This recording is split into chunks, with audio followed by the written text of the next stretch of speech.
Chapter 1067. Perhaps it was because the Liaodong Iron Cavalry was short of money, or perhaps they didn't want to provoke a powerful existence like the five-star army right away. But even if they didn't kill anyone, they just wanted money, which made some caravans that cooperated with the first city suffer.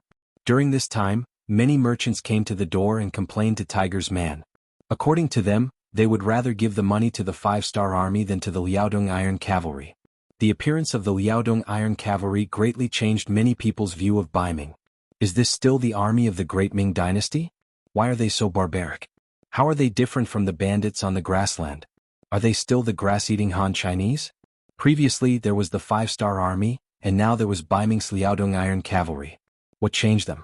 For this matter, Tiger's man sent a telegram to Yang Qindong more than once, asking if he wanted to attack them. After all, one mountain couldn't accommodate two tigers. It was enough to have the five-star army on the grassland. Yang Qindong suppressed Tiger's man's intention to attack. He now had a target to conquer: the Japanese Empire. This was a country with a population of more than 10 million people. If he wanted to conquer them, the preparation work must be very thorough. The people of the Japanese Empire were very fertile. This could be seen from their names such as Dairo, Ero, Saburo. There were even 7 and 8 Dairo. This might have something to do with the environment they lived in and their development over the years. It was very easy for each region to be independent. Sometimes, even two counties that were very close to each other would see each other as fire and water and would fight with each other. At that time, whoever had more people would often have the advantage. For a country with such a large population, Yang Qindong must be well prepared. He couldn't afford to be distracted. Not to mention that in his heart, it was difficult to divide the world into two for a long time, and the tripartite balance was the most stable. The existence of Ming, Southern Ming, and himself was the tripartite balance, which could ensure that any side would have to be wary of the other side when they attacked. While rejecting Tiger's man's idea of attacking on the grassland, he also asked him to prepare the new army that had been formed for a year to be transferred to North Korea. In addition to preparing for an attack on the Japanese Empire, Yang Qindong also called the city Lord Wuxia and other important people in the palace to discuss the introduction of paper money. The introduction of paper money was not Yang Qindong's creation. At the beginning of the Ming dynasty, Zhu Yuanzhang implemented the paper money policy and issued the Ming dynasty's precious banknotes and copper coins. However, the great Ming dynasty's banknotes did not have a limit and there was no reserve, which quickly led to inflation. Now the great Ming dynasty's banknotes were restricted in the market. Although they were still circulating, their purchasing power was very limited. Especially after the sudden rise of Yang Qindong, regardless of whether it was the Northern Ming or the Southern Ming, in order to achieve their goals, they vigorously printed the Great Ming banknote, which directly caused the market to become chaotic. At the same time, this item depreciated even more, and there were very few people who recognized it. With this example, Yang Qindong obviously wouldn't let the same mistake happen to him. This time, not only did he want the paper money to be successful, but it also had to be strong for a long time. For this, he ordered people to vigorously develop the gold mines found on the island of Dafei as reserves. He was preparing to introduce the paper money into the market. First, it has to be anti-counterfeiting. Second, it has to be advertised properly.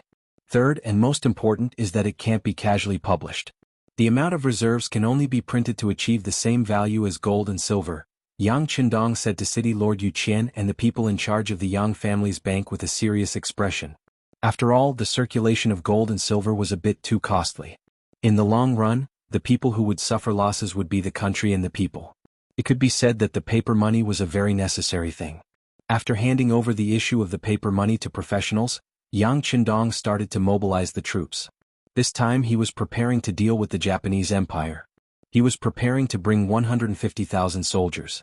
This could be said to be the largest number of soldiers he had ever brought. Among them, the 1st Cavalry Division was already making preparations to be mobilized. There was also the 1st Cavalry Division that must be brought along. This was a very elite force. With them, many things would be done with half the effort. Then there was the C4th Division, the C5th Division, the 1st Reserve Division, the 1st Division, the 2nd Division, and the 3rd Division. In total, there were close to 150,000 people. Not only were the troops ready to assemble in North Korea, Yang Qindong was also preparing 6 million people to go to the Japanese Empire. For example, Luzon Island had to prepare 5 million people, and even the provinces and regions had to prepare 1 million people. This was the preparation to uproot the entire country. At the same time, Yang Chendong took the opportunity to inspect some of the important industries in Chichen City. Yang Chendong paid special attention to the munitions factory. 2 years ago he had brought out a Type 99 tank from the warehouse and placed it in the factory. Now that so much time had passed, he wanted to know how the imitation work was going. Imitation was one of Yang Xie's main policies for industrial development. First, there would be a finished product and a method. Then he would try to learn how to do it. Only then would he be able to walk his own path. It was just like how many products and firearms were made. The Han people, who had 5,000 years of history, had never lacked intelligent people. However, this time Yang Chendong was somewhat disappointed. There was simply too much information and knowledge involved in the creation of a tank. Even though there was already a finished product in front of everyone, they had never seen how it was used.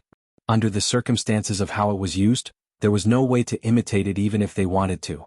Therefore, this time Yang Chendong came to the munitions factory to demonstrate how to use the tank. Clear the area.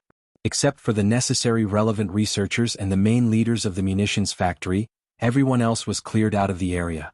Then Yang Chendong walked into the big iron tool, with a tank hat on his head. Under everyone's gaze, the tank that was filled with fuel started moving. With a roar, it walked out of the secret workshop and appeared in the empty field. This scene was too much of a shock to everyone. The roaring sound had already frightened everyone. When they saw that this thing could already move under the control of a single person, everyone present widened their eyes and looked like they had been shocked silly. Then an even more shocking scene appeared. After the tank arrived at the field, it first moved quickly and skillfully turned. Along the way, it knocked down many obstacles that had been prepared beforehand. Then it stood still and fired at an area that had been marked out long ago. In the roar of the explosion, the target area a few miles away was hit, and smoke rose from it. Plop. This eye-popping scene attracted everyone present to kneel. Even the city lord Yu Qian, who accompanied Yang Chendong to watch, and Yang Er, who had been following Yang Chendong for many years and had long been accustomed to various miracles, also knelt on the ground. Yang Chendong was very powerful. He was once called the Lord God, as if he was a god that had descended to earth. But even if they were fully prepared, the moment they saw the shell fired, everyone was still shocked and knelt on the ground. They didn't dare to imagine. If this iron tool were to be used on a large scale, once it appeared on the battlefield, who would have the ability to stop it? They were afraid that when the time came, it would only be a rush, and the thousands of soldiers and horses would be scared silly and scattered. When everyone knelt on the ground, the tank extinguished the fire and stopped. Yang Chendong, with a tank hat on his head, got out of the cockpit. His appearance here attracted loud shouts that shook the heavens and the earth. If one listened carefully, they would hear the three lords of God talking non-stop. Well, this thing is somewhat magical, but it's more of a function of technology. So, you choose 2 people and I'll teach them how to drive and operate it. When Yang Chendong's voice resounded in the training ground for these 2 places, the people below could be said to be red in the face and ears. They all wanted to feel the power of this iron tool, and they all wanted to be in close contact with the divine object. For a full 10 days, except for going back to the palace to visit his son and daughter at night, Yang Chendong stayed in the training ground most of the time. And this place had been taken over by Long Wei. No one was allowed to approach without orders, or they had the right to act first and report later. It was precisely because they had seen the power of the tank that Long Wei believed that any level of defense was appropriate. In 10 days, the 2 disciples taught by Yang Chendong had barely finished their apprenticeship. Next, they could only rely on continuous practice to reach the level of familiarity. After that, Yang Chendong left the training ground and returned to the palace. There was news from the Japanese Empire that internal strife had begun, and now it was already April 1457. Back to half a month ago in the Japanese Empire's capital, Ping in Beijing. Princess Junko, who had returned to the Japanese Empire for 2 years, made use of her strengths and established a school called Jinxing Academy. She widely accepted students and taught advanced knowledge, which was constantly expanding its influence. When Jinxing Academy was first established, it didn't attract much attention. On the contrary, it attracted people's ridicule. In the Japanese Empire, the status of women was naturally subordinate to men. They often believed more than China that a woman without talent was virtuous. It was not surprising that Junko was a princess. Fortunately, Junko's actions received the support of the emperor, who was also his father, the Garden Emperor. There was no other way. His son, Chenin, was only 15 years old, and Junko, who was already 20 years old, naturally became the person that the emperor valued. Speaking of which, the emperor only had a good name, but his life was not easy. In the history of the Japanese Empire, since the end of the Heian period, the emperor who originally had absolute control over the Japanese Empire began to lose his power. In 1192 AD, Minamoto no Yoritomo established the Kamakura shogunate, and the emperor began to fall and became a puppet of the Kamakura shogunate. Later in history, the emperor became a puppet of the Muromachi shogunate. The emperor became a puppet of the shogunate for more than 600 years. Not only did he not have any real power, but sometimes even his basic necessities such as food, shelter and transportation and holding ceremonies had problems due to financial constraints. The most typical example was the 103rd generation Emperor Hoto Miyamoto. He was Junko's younger brother. Chapter 1068. Emperor Hoto was born in 1442 AD. His name was Qing Ren, and he was the eldest son of the 102nd emperor of the Chrysanthemum dynasty. His mother was the queen of the emperor of the Chrysanthemum dynasty, Fujiwara. When Emperor Hoto was born, the situation of the imperial court in Kyoto was terrible. First, the real power was in the hands of the Shitachi shogunate, and the emperor was a puppet. Second, the national treasury could not make ends meet, and it was not even enough to pay the salaries of the imperial court officials, let alone meet the expenses of the imperial court. Therefore, even though Emperor Hoto was born in the imperial court, he sometimes did not even have enough food and clothing. Even the wedding ceremony of marrying Princess Tingtian was held hastily. In history, the emperor of the Chrysanthemum dynasty abdicated and became the supreme emperor. The 22-year-old Emperor Hoto inherited the throne and became the 103rd emperor of the Chrysanthemum dynasty. Princess Tingtian then became the empress. However, due to the tight financial situation, the imperial court in Kyoto held a very shabby ceremony to save money. Even after he died, because he did not have the money to bury him, his corpse was frozen in the imperial palace for 2 months. Some officials had to raise money to bury him. From this situation, one could imagine the status of the emperor. This was the main reason why they were willing to spend a lot of money to buy the cannons from the 5-star army. It was because the military and political power was controlled by General Ashikaga Yoshimasa. If he did not die, the imperial family would never be able to rise up. However, Ashikaga Yoshimasa's whereabouts were uncertain. No one knew when he went in and out of the general's house. The emperor only bought 1 cannon and 2 bullets from the 5-star army, so he did not dare to take the risk. Since his daughter was willing to come out and do something, the emperor would definitely support her. It was this Jinxing Academy that no one thought highly of. After 2 years of development, they could not recruit any students, but now there were people who were willing to take the initiative to learn. They could not satisfy the 50 students they taught at one time, which attracted the attention of other forces. General Ashikaga Yoshimasa was one of them. First, he sent people to catch the former student. After some investigation, he found that the former student was extraordinarily talented. However, he was just the most ordinary student in the first batch of students in Jinxing Academy, but he had such a great change which attracted the attention of the general. Since she is capable, beautiful, and a princess, then let's marry her. General Ashikaga Yoshimasa said to his subordinates. Soon, the news that the general wanted to marry Princess Junko spread among the higher-ups. Some ability should be used. This was the attitude of the strong to the weak. Maybe he wanted Junko to work for him, or maybe he just wanted to marry Junko and throw her at home as a concubine and live a peaceful life. But no matter what the result was, the emperor's power of the emperor. Of course, Junko wouldn't agree to it. She went to the emperor and expressed her determination that she would rather die. How could the emperor did not know his daughters? But what could he? He didn't have much military power, and he didn't have any political partners. He couldn't win. Just when the emperor was at his wits' end and Junko was about to commit suicide, a savior appeared. Oda Nagamasa was a powerful general in the capital of Pinyin. He was also the only collaborator that the emperor had managed to rope in over the years. He proposed that he could agree to the Supreme General's request, but before the wedding he wanted to meet the Supreme General to discuss some details. The location of the meeting was set at the Supreme General's mansion. The military system of the Japanese Empire was divided from the bottom to the top. It was divided into soldiers, infantry captains in charge of 100 people, infantry captains in charge of 500 people, elders in charge of 1,000 people, generals in charge of 2,000 people, magistrates in charge of 10,000 people, chiefs in charge of 20,000 people, daimyo in charge of 50,000 people, generals in charge of 60,000 to 80,000 people, generals in charge of 60,000 to 80,000 people, and the emperor at the top. Oda Nagamasa was one of the generals with real power under General Ashikaga Yoshimasa. He had more than 70,000 soldiers. He came up with this idea to kill the general and replace him. Before, he couldn't find a chance to attack Ashikaga Yoshimasa. Why not use this opportunity to trick him into coming to the general's mansion and then kill him in one fell swoop? In this way, Oda Nagamasa could replace him, and the emperor's power could be restored to a certain extent. This idea was quickly supported by the emperor and Princess Junko. This was their reply to the great general, and the great general agreed without hesitation. There had been news about the imperial family purchasing a cannon from the Five Stars Palace. But after so many years there was no news about it and it gradually faded away.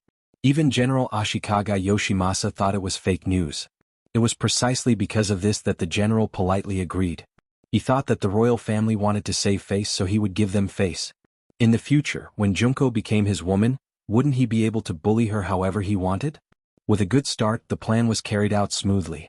The day before the agreed meeting, the Type 59-1 130mm cannon that he had spent 10 million taels of silver to buy finally took off its disguise after being covered in dust for many years. Furthermore, the only 2 cannonballs were also taken out. In order to ensure that nothing would go wrong, after the first shot was fired, the second shot had to be promptly followed up. The 5-star army had already adjusted the target, and the target was the general's mansion. No one dared to touch it in these years, and now it was finally the time to use it. This matter made the emperor, Junko, and Oda Nagamasa become very excited. After a long night of waiting, dawn finally came. When the time of the meeting was getting closer and closer, the emperor and the others held their breath. They were about to witness a miracle, a scene that changed history. At 9 o'clock in the morning, the two sides agreed to meet at the general's mansion. The shell was put into the Type 59-1 130mm cannon, and then a deafening sound was heard. The shell arc across the sky went straight into the general's mansion, causing a shocking feeling like an earthquake. It hit. The soldiers of the Japanese Empire who fired the cannon shouted excitedly, "Isn't there still one more shell? Fire it again." General Oda Nagamasa said excitedly. He was afraid that Ashikaga Yoshimasa wouldn't die. He didn't believe that the general wouldn't die after firing 2 shells. Under the attack of the 2 powerful cannons, the entire general's mansion was covered. Even if the area of the mansion was not small, more than 70% of the area was killed. Especially the main building was destroyed. As long as Ashikaga Yoshimasa stayed in the general's mansion, his fate was almost set in stone. In the imperial palace, you could even see the fire and smoke coming from the general's mansion. This scene made the emperor, Junko, and Oda Nagamasa very excited. They were shocked by the power of the cannons, and they were also excited that the situation in the Japanese Empire would soon change. The situation had indeed changed, but the General Ashikaga Yoshimasa didn't die.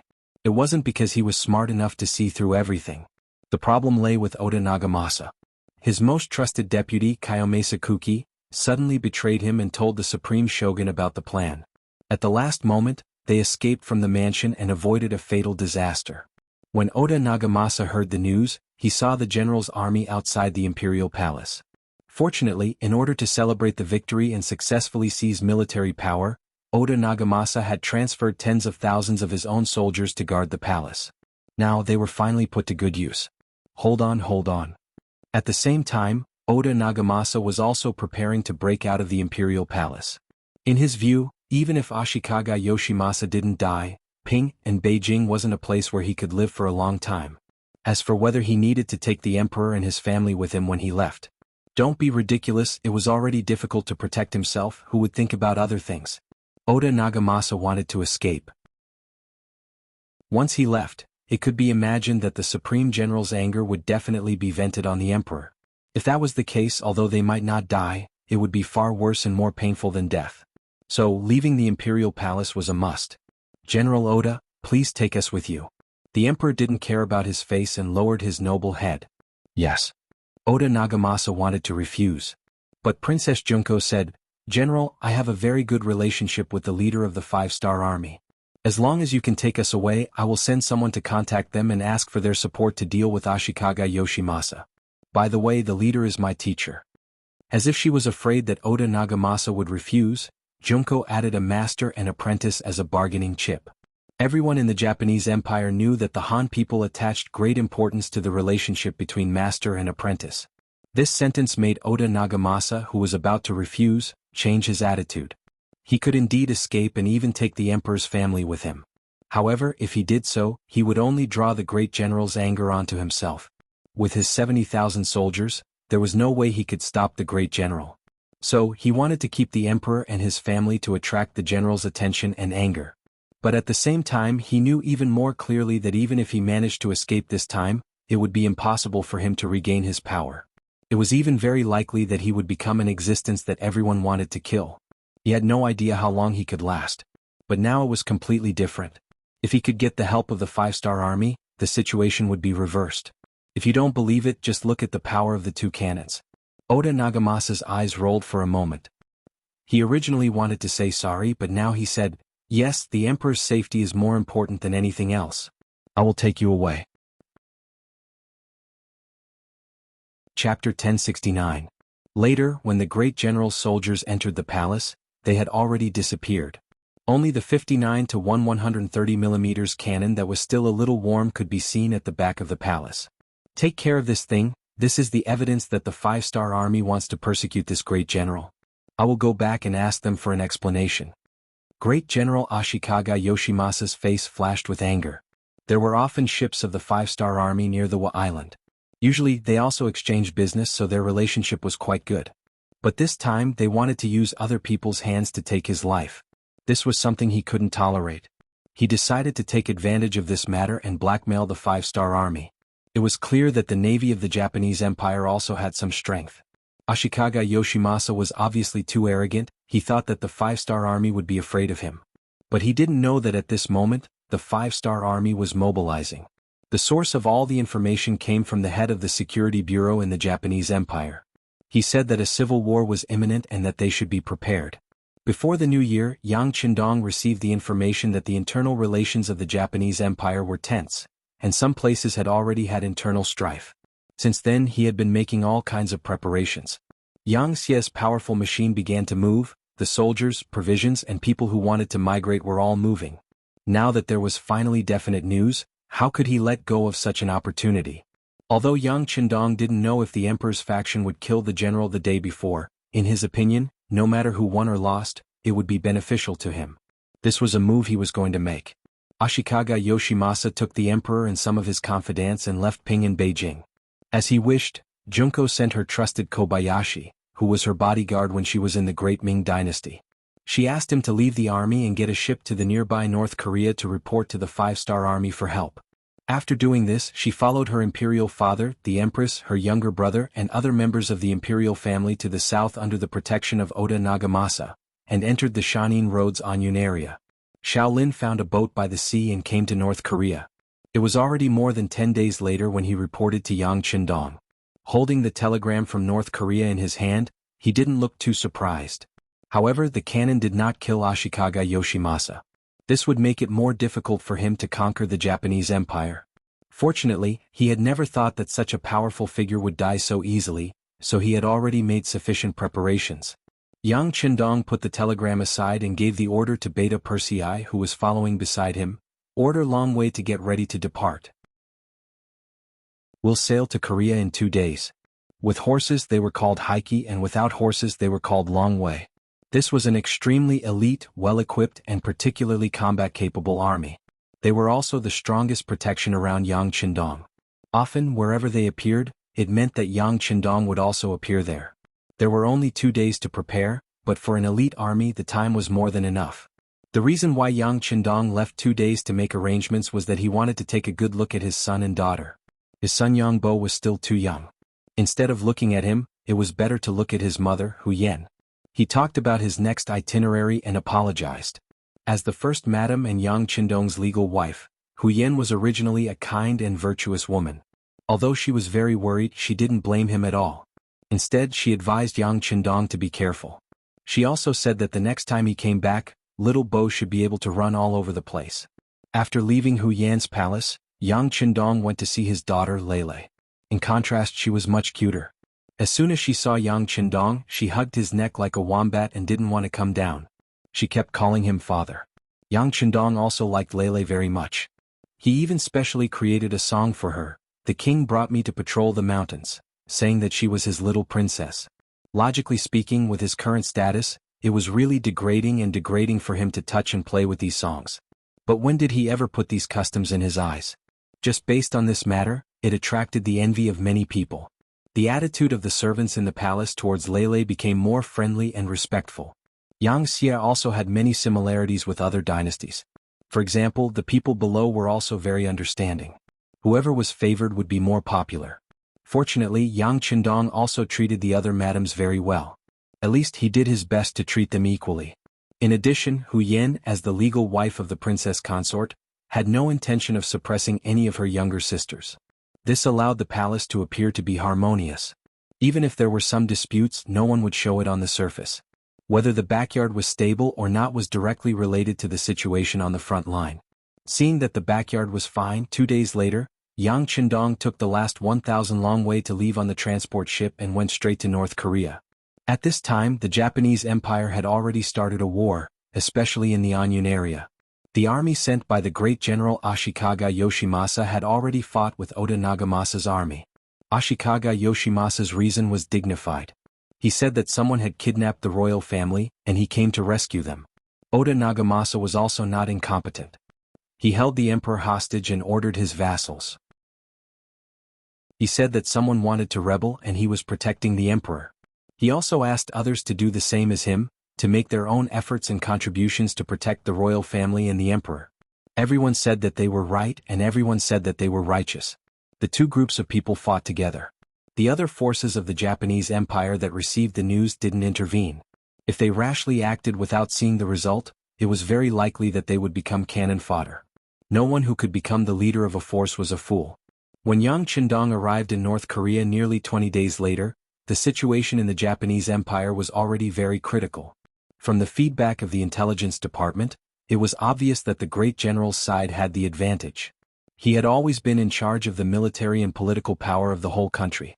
Oda Nagamasa was just one of the vassals. Naturally, their strength was not equal. It seemed that he couldn't hold on any longer. The governor of North Korea province, Jianghu, had already done the logistics work for the army. Some of the people who came here first were also properly settled by him. When the five-star army entered the territory of the Japanese Empire and stood firm, he would immediately send people to make sure that they occupied a place. This was to ensure that they didn't go back and forth and didn't cause extra trouble for the army. Yang Qindong praised Governor Zhang Ye's work. Then he called a group of military generals and pointed at Tsushima Island in the Japanese Empire's terrain on the sand table. He said, "This will be our primary target. Commander Su, I will give this task to your army. Is there any problem?" "I promise to complete the task." The new army's commander, Su He, stood at attention and replied confidently. The new army was an army that had just been established. However, it had been more than a year since the establishment of the army. The personnel structure was already very complete. Especially the commander, Su He, who was originally a general. Since he was captured by Yang Qindong, he had repeatedly made contributions to the army. Under the leadership of such a strong general, the combat power of the new army had been constantly improving. What they lacked now was actual combat experience. It was because of this that Yang Qindong transferred the new army to the front line this time. It was to give them a good opportunity to fight. In Yang Qindong's eyes, the Japanese Empire was not worthy of being called a big enemy. His real enemy was still the grassland. Su He took the position of the vanguard, which made the other division commanders envious. However, they were just envious. No one dared to disobey the orders of the sixth young master. Besides, the Japanese Empire was also one of the big countries. If they wanted to completely occupy this place, they would have to fight a lot of battles. Everyone was ready to fight. After the order was issued, 2 hours after the meeting, a large number of ships belonging to the five-star army began to set off. They set off from Pusan, the southernmost part of North Korea, and went straight to Tsushima Island, which was hundreds of nautical miles away. Tsushima Island belonged to the West Hokkaido area of the Japanese Empire. The chief in charge of guarding this place was called Fukushima Nagashi. He had 20,000 soldiers and nearly 100 warships in his hands. It was a well-known force.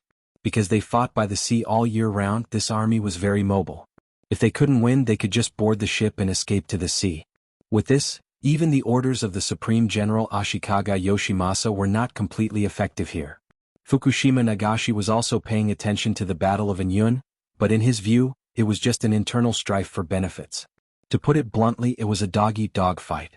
No matter who won in the end, it had nothing to do with him. So during this period of time, his days were very leisurely, and he was just a good spectator watching the show. Suddenly, one day, a large number of naval forces flying the flag of the Five-Star Army appeared around Tsushima Island.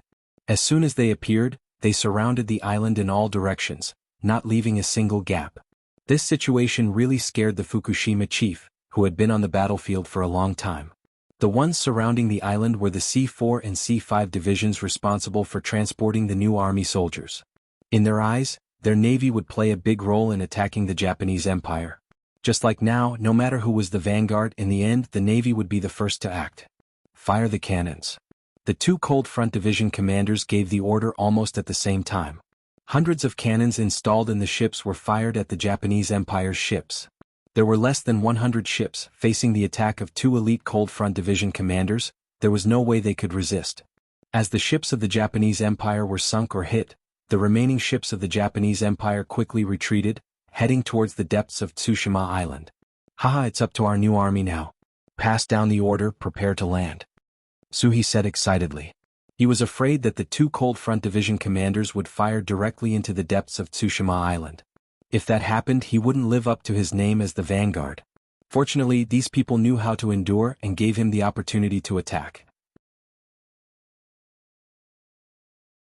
Chapter 1070. Speaking of which, why wouldn't the two commanders of the Cold Front Division want to take down Tsushima Island directly? They also have the strength to do so. However, if the cannons were to fire, they would inevitably kill more people of the Japanese Empire. It wasn't that they couldn't bear to do so. This could be seen from the attitude of the sixth young master towards this place. It seemed like the sixth young master had some resentment towards this place. The reason why they didn't fire the cannons was because they wanted to give the new army a chance to train their soldiers. At the same time, they could also save some cannons. After all, every cannons fired were worth a lot of money. So far, the production rate of cannons was still very low. Moreover, from time to time, substandard products would appear. Cannons had become a very precious item in the army. The soldiers of the new army couldn't wait any longer. As soon as the ship docked, they rushed towards the island like madmen. After losing the ship, Fukushima Nagamasa's combat strength had decreased by more than half. Quick, release the smoke, call for reinforcements. Fukushima Nagamasa, who was forced to retreat back to the island, heard from his subordinates that countless five-star troops had already begun to disembark and fight. Immediately he was scared out of his wits and screamed in horror. Calling for reinforcements was something he learned from Wuxia. At the time when there was no telecommunications, this method was still somewhat effective. At least, it notified others that there was a foreign invasion on Tsushima Island. However, it was a pity that the five-star army had been planning for a long time. How could they give them any time to breathe? He and his comrades didn't know how many times they had dreamt that they would appear in the Japanese Empire and start a massacre. Now their dreams had finally come true. Yang Qindong's order was to show no mercy. Anyone who resisted would be killed without mercy. It's just a small island nation. How dare they overestimate themselves and spy on Wuxia? How dare they try to swallow an elephant? Now was the time to deal with them. There was no need to be soft-hearted or have any scruples. This was because he was giving them a taste of their own medicine. Moreover, he was paying them back 100 times. The new army entered Tsushima Island in a mighty manner. The 4 cavalry divisions mounted their horses and launched a fierce attack. In front of Fukushima Nagashi's army, which did not possess any firearms, not even the most primitive firearms, the appearance of more than 30,000 cavalrymen was like a tide of beasts, instantly drowning them. The frontmost Japanese army was forced to retreat, suffering heavy casualties. Cavalry had a natural advantage over infantrymen. They were both using cold weapons, but they were destined not to be opponents of the same level. There would only be one result in this clash. The cavalry would slaughter in all directions, and the infantry would be defeated like a mountain. It was the first time for many of the new army soldiers to go to the battlefield, but each of them had undergone at least half a year of hard training before coming here. They had long memorized the things that they should pay attention to. Right now, they were just performing at the level that they had been training for. Facing the Japanese army that had no fighting spirit and only knew how to continuously retreat, even if they were a little flustered, they quickly got used to it. After all, it was the easiest to fight a battle where the wind was blowing. This was the reason why Yang Qindong sent the new army for the first battle. In contrast, The new army had the least amount of combat experience among the 150,000 soldiers he brought with him. This was a chance for them to make up for their shortcomings. It was true that the new army was a new army, but their combat strength was not the weakest. They had been training for a long time, and each soldier carried the hope and future of their family. Compared to the Yishi, their fighting spirit was much stronger. After the victory of the first battle, the new army's morale was high. They lined up on the island and waited for Yang Qindong to inspect them. It was said that morale was built through fighting. The situation on the battlefield was one-sided. The new Third Army had only won a big victory, but it was as if they had been reborn. Many of the new soldiers had successfully accepted the baptism of the battlefield and completed the transformation from new soldiers to veterans. The opponent in this battle was only 20,000 people, and they were not well prepared. Victory is deserved. This was the first sentence that Commander Su He said after seeing Yang Qindong. Yang Qindong nodded approvingly and said, "Very good. Since that's the case, I'll give you another chance to perform. Next, the new Third Army will cooperate with the other divisions to take down all the territories of the West Sea Road. Are you confident?" "Yes." Su He just answered instinctively, but then he realized what Yang Qindong meant. He couldn't help but widen his eyes and said, "Don't we have to go to the Anyun area first? Princess Junko and the Emperor of the Japanese Empire are there." The Anyun area was in the Shanin area. From Tsushima Island they needed to go north. The West Sea Road was in the east of Tsushima Island. This was a completely different direction. It was no wonder that Suhi was so surprised. "No need. Everything is going according to plan." Yang Qindong had no intention to explain. Or rather, he didn't want to explain anything at all. Only he knew the real reason. He wanted to take advantage of this internal strife to take over the entire Japanese empire. Not only that, he didn't want to take over the Japanese royal family. What a joke. He was going to rule this place in the future. If he left the royal family behind, wouldn't he be tying his hands and feet? Although he could keep the king like the other destroyed forces and countries, he didn't have such thoughts about one nation at all. He hoped that these people would die as soon as possible, so that it would be easier for him to carry out some of his work and plans in one nation. These were just selfish motives. It wasn't something that could be shown in public. On the surface he had enough reasons. That was, Oda Nagamasa's troops in the Anyun area couldn't hold on under the attack of Ashikaga Yoshimasa's army. Even if the five-star army rushed over at full speed, it would still be too late. Since that was the case, it was better to take over the West Sea Road first and let the five-star army gain a firm foothold. With enough reasons, and the plan was proposed by Yang Qindong, how could the other generals have any objections? What they wanted was nothing more than military exploits and killing enemies on the battlefield to temper themselves. As for where to attack first and where to attack later, they just needed to follow orders. Therefore, after the first battle of capturing Tsushima Island, the five-star army didn't go north as some of the so-called military strategists of the Japanese Empire expected. Instead, they suddenly went east and entered West Sea Road. Not only did this greatly surprise some people, but it also caught the Japanese army by surprise. Anyun area. Ashikaga Yoshimasa was facing the tenacious resistance of Oda Nagamasa. In addition, he received the news that the five-star army suddenly launched an attack on Tsushima Island. He felt that something bad was going to happen, so he accelerated the attack.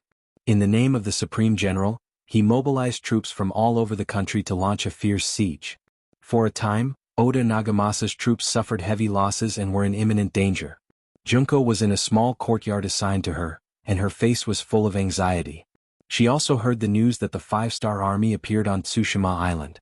She wasn't angry about the sudden invasion of an alien race. Instead, she was somewhat happy. According to the time, Kobayashi should have just arrived in North Korea not long ago. Didn't this mean that he still had her in his heart? While she was happy in her heart, she was also worried. Junko didn't know if he could really save her. After all, from the current situation, this place was already very dangerous. Once Ashikaga Yoshimasa attacked this place first, she, the Emperor, Empress, and her brother would be forced to become hostages. They might even have to live a life worse than before. At that time, even if he wanted to attack, he should have some scruples. Junko had to say that she was thinking too much. You Japanese Empire people are holding your own emperor to threaten who? Yang Qindong is just an outsider. Why would he be afraid of such a threat? Once a woman fell in love, her IQ would also drop. Junko was like this.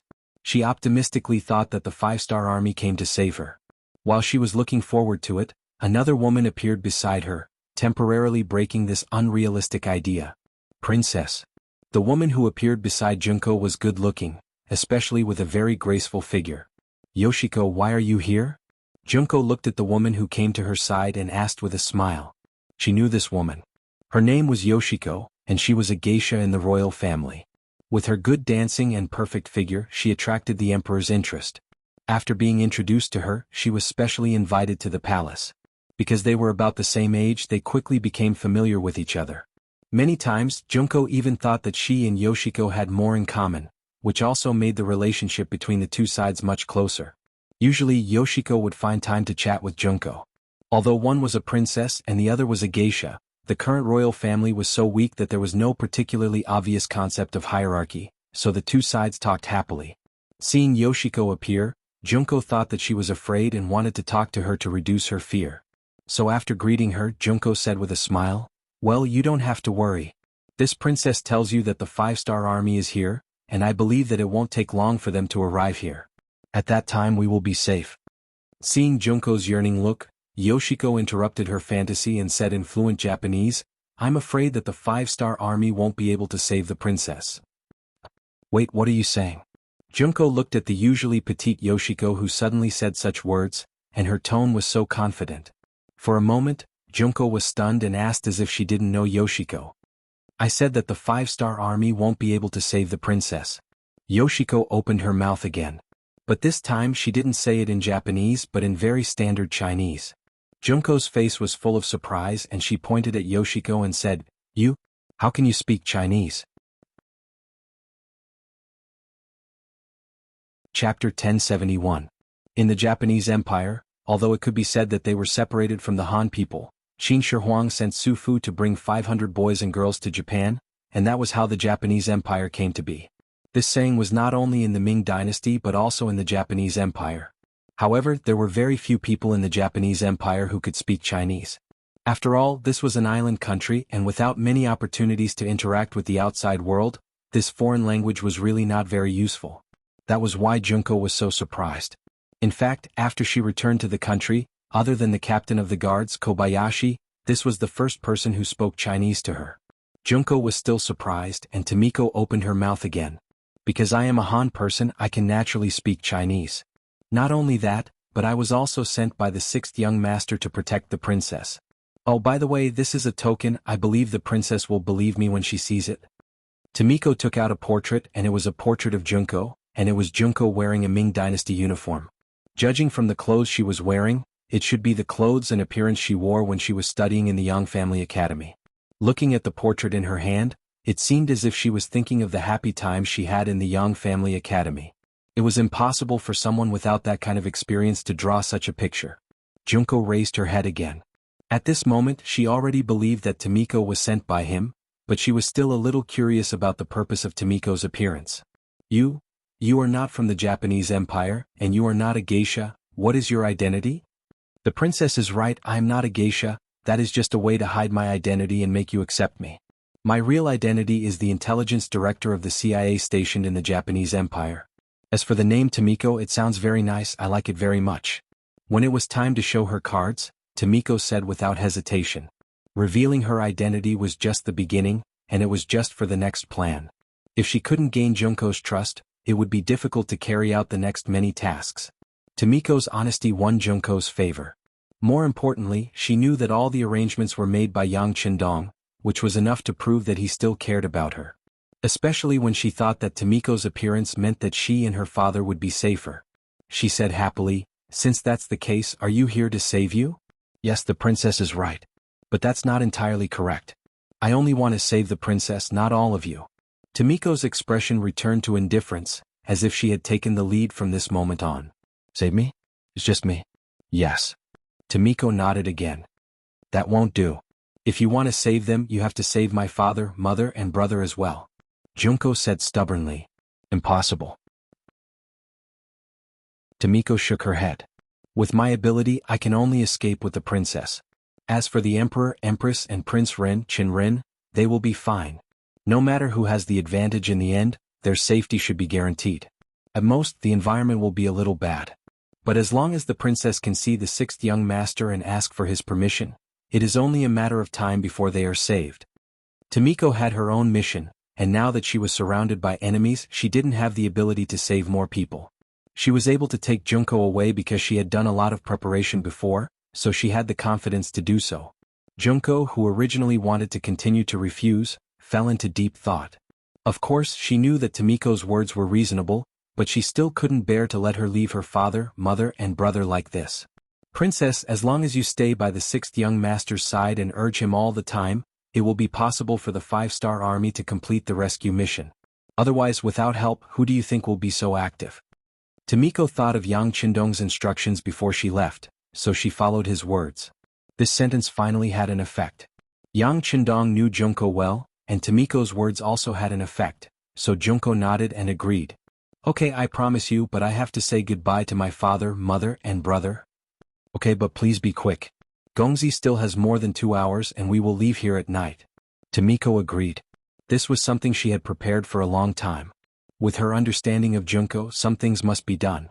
Junko went to see her father, who was also the 102nd emperor of the Japanese Empire, Emperor Hirito of the Garden. After seeing her father, Junko didn't hide anything and told him that Yang Qindong sent people to save her. Father, you have suffered, but as long as you hold on for a while, I will definitely persuade him to send troops quickly and save you. Junko's words also frightened Emperor Hirito.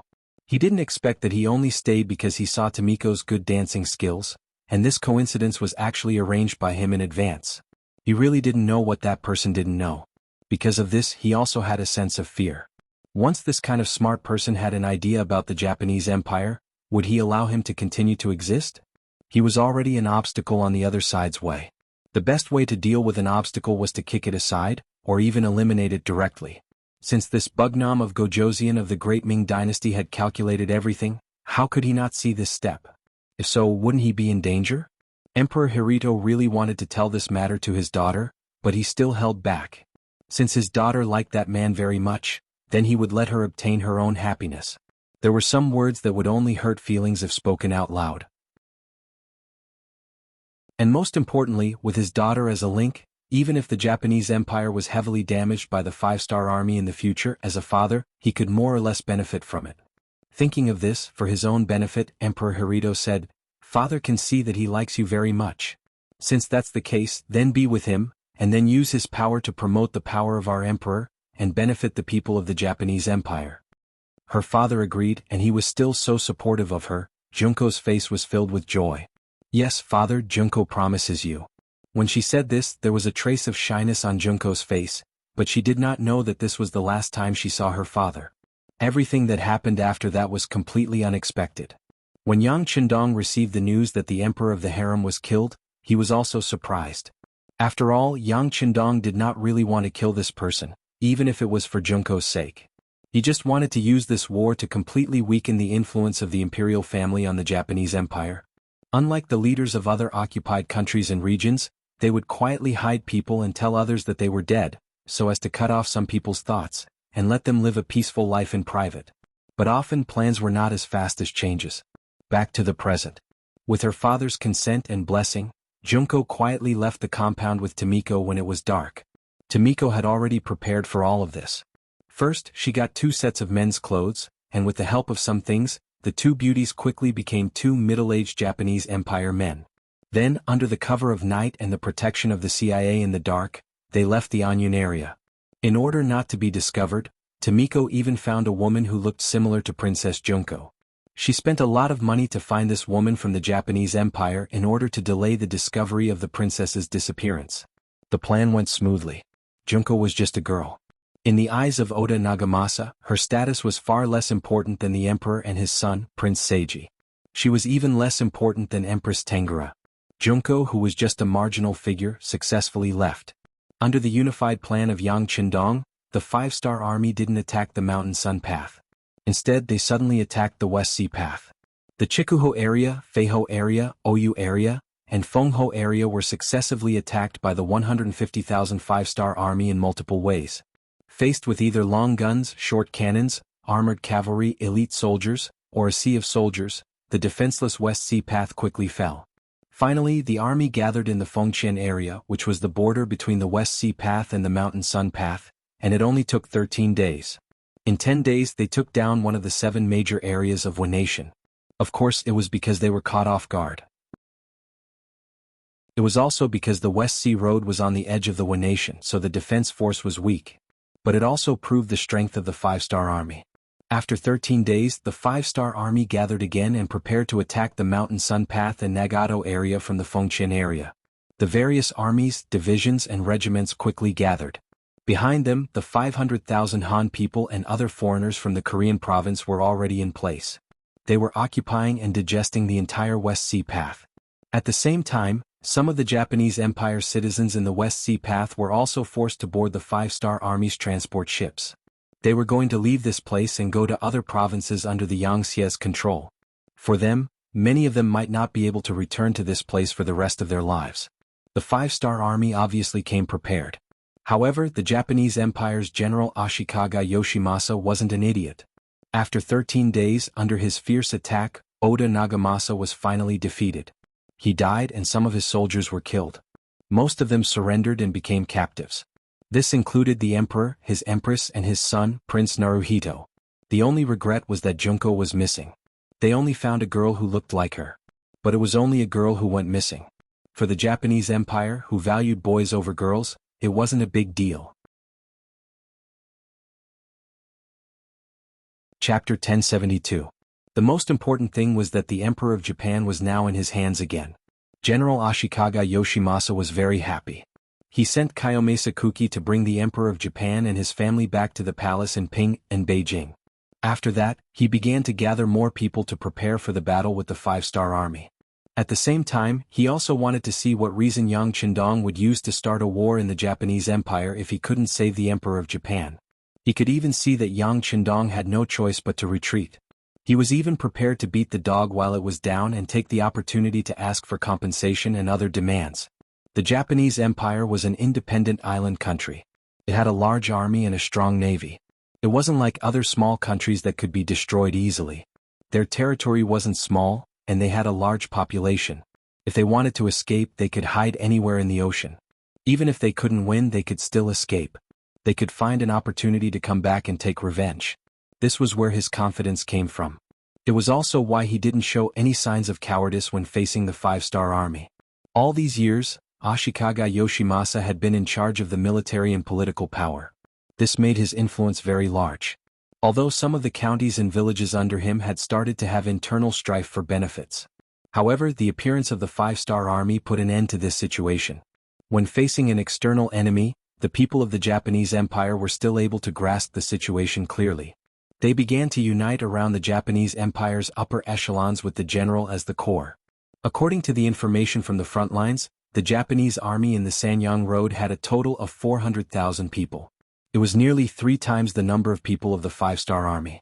In addition, the enemy was familiar with the environment and had sufficient provisions. A tough battle was unavoidable. If it was other forces facing such difficulties, they would have a headache. They would have to consider whether or not it was the right decision to send troops this time. However, in the eyes of Yang Qindong and the 5-star army, this was nothing. They were used to fighting against the wind. Wasn't the 5-star army developed like this? Looking at the history of the 5-star army's growth, which time did they not win against the many? Which time did they not give people the feeling that they were the weak? It was just a Japanese empire. For the generals of the 5-star army who had experienced hundreds of battles, this was nothing. Just like now, in Yang Qindong's tent, 1st Cavalry Division Commander Tianhu, new Army Commander Su He, C4 Division Commander Ding Yen, and C5 Division Commander He Gong were standing in a row, taking the initiative to ask for battle. The more difficult the battle was, the more one could prove one's ability by winning. When they saw that the Japanese Empire had deployed 400,000 soldiers, they all saw an opportunity. Division Commander Ding, Division Commander He can forget about it. Using the Navy as an army is an arrangement that can only be made when there is no other way. Yang Qindong opened his mouth and directly removed the C Division 4 and C Division 5 from the team. 6th Young Master We. The 2 teachers were still indignant and wanted to continue fighting. You what? Do you know that the Japanese Empire has 300,000 soldiers?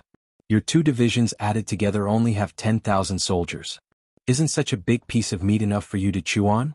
Seeing that the 2 teachers still wanted to say something, Yang Qindong's words suppressed them and made them unable to argue. But in the blink of an eye, the two teachers heard something different.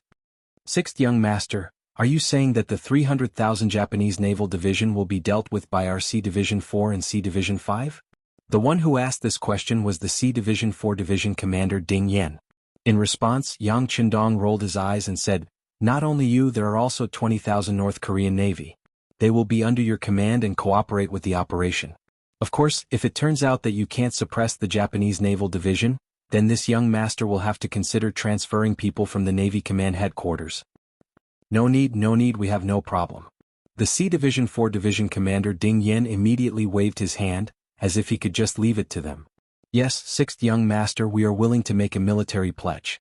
The C Division 5 Division Commander said seriously. Yes, we are willing to make a military pledge. The C Division Commander Ding Yen also reacted and immediately stood at attention. Yang Qindong waved his hand and didn't ask them to make a military pledge because he believed that these two teachers would do their best to prove themselves. Besides, the C Division 4 and C Division 5 Division were fully equipped with firearms and had experienced many battles. They could be called elite soldiers. If they still couldn't deal with the Japanese Naval Division, then he really had to consider whether these two were qualified for their current positions. After the two teachers left, there was still a commander and a division commander standing in front of him. Facing their eager eyes, Yang Qindong still refused and said, "I know what you mean, but this time you can't take the lead. Leave it to the foreign races. They also need to be sharpened." Yang Qindong's words blocked the mouths of Tianhu and Su He. The two of them also knew that the sixth young master was doing this for their own good. Besides, the Japanese Empire didn't only have 400,000 soldiers in front of them. There would be many more opportunities to fight big battles in the future. The two of them didn't say anything else and left the tent.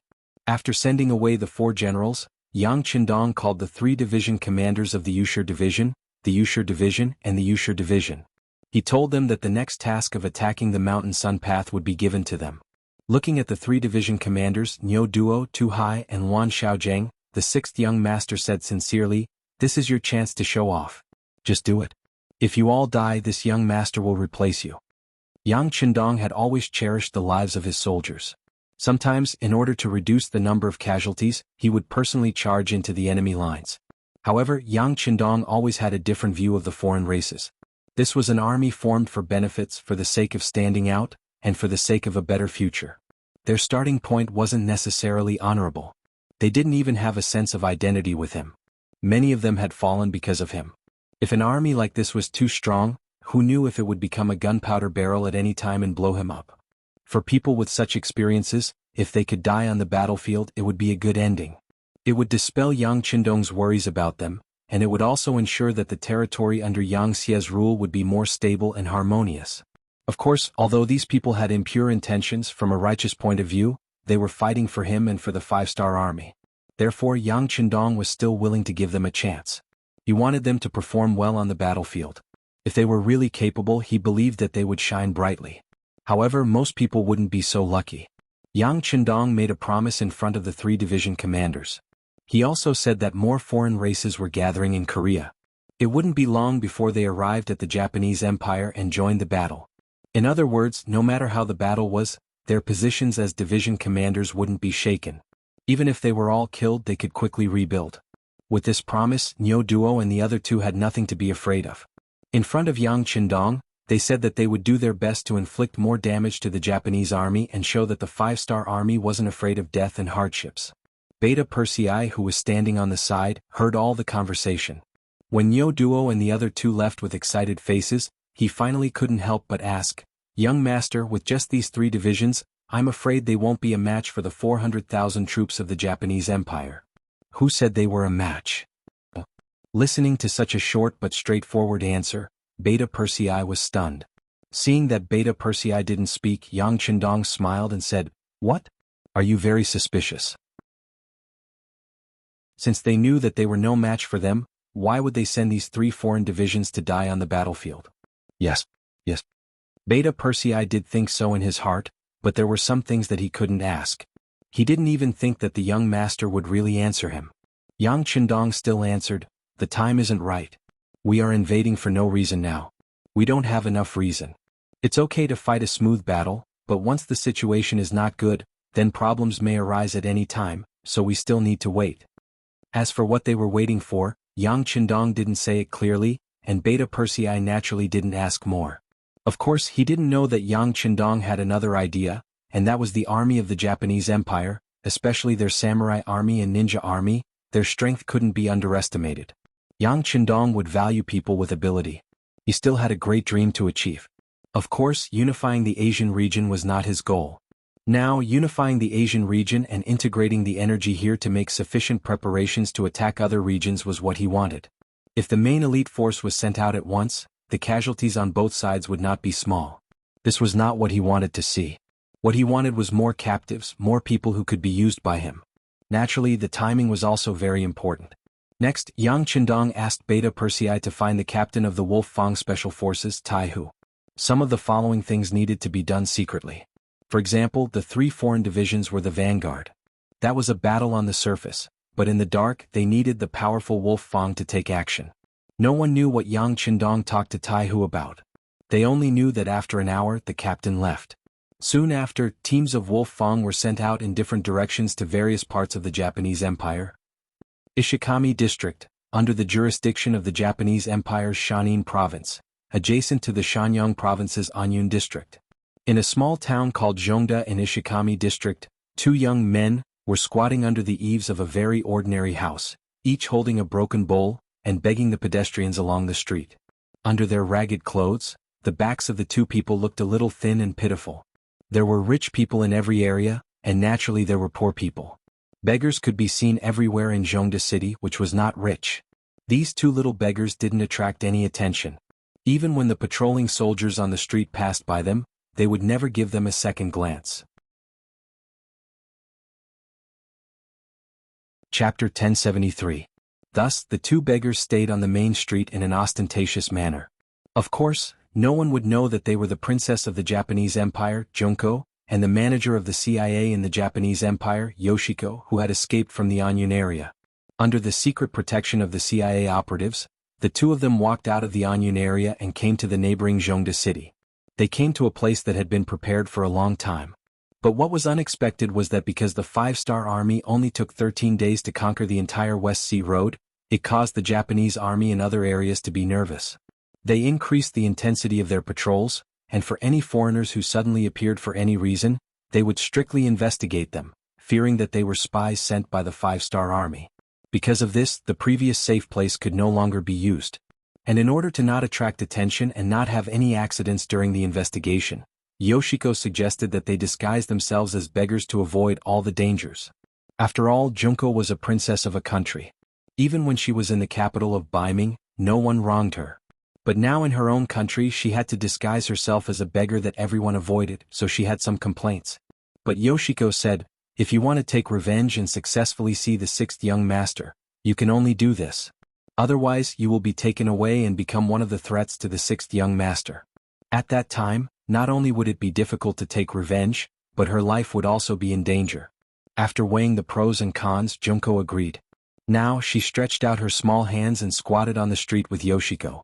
The 2 squatted together, paying attention to the pedestrians on the street. When they found that no one was staring at them, Junko whispered, "We have been begging here for 10 days. When will it end? Will Sensei really send someone to pick us up? Why do I feel that I am getting more and more used to my current role?" Hearing Junko's complaint, Yoshiko's expression didn't change. Instead, she explained very patiently, "Don't worry, the news has already been spread. The 6th young master will definitely not ignore it. Maybe it won't be long before the people who will save us appear. All we have to do now is wait patiently." Tomiko didn't want to dress up as a beggar, but she had no choice. There were only 6 CIA operatives around them. Once they were discovered, they would be in a very dangerous situation. They had no choice but to do so. However, Tomiko was willing to accept all of this. She had already found out through some channels that the 6th young master was very good to Tomiko. Although it was said to be a teacher-student relationship, it was naturally different from an ordinary teacher-student relationship. This could be seen from the fact that the 6th young master had led troops to appear when the civil strife in Neon had not ended yet. Tomiko also heard that the 6th young master seemed to have a good impression of this foreign princess. What's more, some people said that the 6th young master once had the idea of marrying Tomiko. If all of this was true, then wouldn't her future be infinitely bright since she and Junko had gone through thick and thin together? Because of this, Tomiko was very patient with Junko. Even if they both became beggars, she didn't show the slightest resentment or dissatisfaction. Listening to Tomiko's answer, she thought that even an outsider could accompany her. What else could she be dissatisfied with? What else could she complain about? At that moment, she stretched out her dirty little hand again, as if she was going to order a meal. Time passed day by day. 2 days later. The two women were walking on the streets of Jianghu City, looking for a place to hide today. Suddenly, an accident happened. A gust of wind suddenly blew. Caught off guard, the two women were blown by the wind. Their clothes were blown by the wind, and the broken hat on their head was blown away, revealing their beautiful black hair. At this time, a group of 30 Japanese Empire patrols passed by and saw this scene. After the wind passed, the two women were surrounded. "Who are you?" The leader of the Japanese Empire squad asked in Japanese. We are refugees. Because we encountered bandits, our families were all killed. We sisters have no choice but to live on the streets." Facing the approaching patrols of the Japanese Empire, Tomiko stood up. From the initial panic to calmness, it only took her a breath or two. There shouldn't be any problem with this answer. The only problem was that they were two women, and their figures were quite good. Although their faces were covered with ashes, and it was impossible to see their faces, they were young and had a good figure.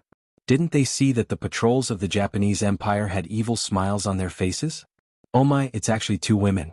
And bring them back to the barracks and investigate their origins," the patrol leader said with a lewd look. His eyes had already looked up and down at Tomiko and Tomiko several times. Obviously, bringing them back for investigation was fake, and it was likely that they were doing something improper. Not only did the two women understand this, but even the people of the Japanese Empire who were watching on the streets understood this. It was just that on one side were 30 well-trained soldiers of the Japanese Empire, and on the other side were two women who they didn't know at all. Who would stand up for them? The people seemed to know what was going to happen next. One by one they turned around and left. They were afraid that if they stayed any longer they would be implicated and taken away. This made the soldiers of the Japanese Empire even more daring. In broad daylight, they surrounded them and were ready to take action. Tomiko was already trembling with nervousness. It was true that she was the princess of the Wu nation. Even if the royal family was in decline, she was still a princess. No one would do anything to her so blatantly. It was the first time she had encountered such a situation. What should she do? What should she do? She also didn't know what to do. She could only tightly grab Tomiko's arm and curl her body into a ball. Tomiko's situation wasn't much better. She was assigned to work in the Japanese Empire after professional training. She was already prepared to encounter danger and even sacrifice her life. But the problem was that she wasn't the only one in danger. The princess was next to her. If it were her, she might have pretended to be obedient. In order to survive, she didn't mind accompanying these stinky men. As a female intelligence agent, she was already mentally prepared for this kind of thing. Something could happen to her, but Tomiko couldn't. She was the person who the sixth young master wanted. If something happened to her, how was she going to explain it to her superiors? How was the entire CIA going to explain it to the sixth young master? She couldn't avoid it and she couldn't avoid it. Tomiko made up her mind. She bit her lip and suddenly raised her right leg to kick the patrol captain who was closest to her. To be able to enter the CIA, even a woman had to go through some military training to ensure that she had the ability to protect herself in a critical moment. Tomiko made her move. She kicked the opponent's crotch. The opponent gritted his teeth and sucked in a cold breath. His face was very ugly. It was obvious how serious the consequences were. For a moment, the other patrol soldiers were frozen in place. Obviously, they didn't expect that the two weak women would dare to fight back when surrounded by fierce soldiers. Could it be that they weren't as simple as ordinary beggars? Take them back. Another deputy captain was the first to come back to his senses. He took over the captain's position and gave the order. More than 20 patrolling soldiers agreed and prepared to besiege them. Then an accident happened. An arrow suddenly pierced through the air and hit the back of a Japanese Empire patrol soldier. The powerful force directly penetrated the soldier's body. Plop. The Japanese Empire soldier who fell to the ground still had a pained expression on his face. His mouth opened and closed as if he wanted to say something. Obviously, he wasn't completely dead yet. This scene also shocked the other Japanese Empire patrol soldiers. They pulled out their swords and stood back to back, guarding against any danger that might appear at any time and the arrows that might come out of nowhere. This situation lasted for 7 or 8 breaths of time. When they didn't see any more people or danger, the captain who had been kicked in the crotch had almost recovered. At least he was able to speak. Take these 2 people back. If they resist, I don't care if they live or die. One soldier had already died. The captain was really angry and made up his mind. The 2 Japanese Empire patrol soldiers who received the order came forward. They wanted to reach out and grab Tomiko and Tomiko. At this moment, the arrows that had disappeared earlier appeared again. However, because they were prepared, not only did they not hit anyone but they also exposed their position. They were discovered by the Japanese Empire soldiers who were watching their surroundings. Then they swarmed forward to capture them. There were only 6 CIA operatives around Tomiko. They were only responsible for providing cover. They weren't the best at fighting. With 6 people against 30 people, they were obviously outnumbered. In a short period of time, the 6 people who showed their heads were surrounded. One of them had already been cut down and died after being stabbed several times. The situation was very dangerous. There was no way these 6 people could protect themselves. Tomiko anxiously turned around and looked at Tomiko. It seemed as if she was asking for something. Tomiko understood. Tomiko wanted her to reveal her identity. However, she didn't think this would work. Her identity might be useful against people with status. However, to ordinary Japanese Empire soldiers, she was no threat at all. The difference in status between the 2 sides was too great.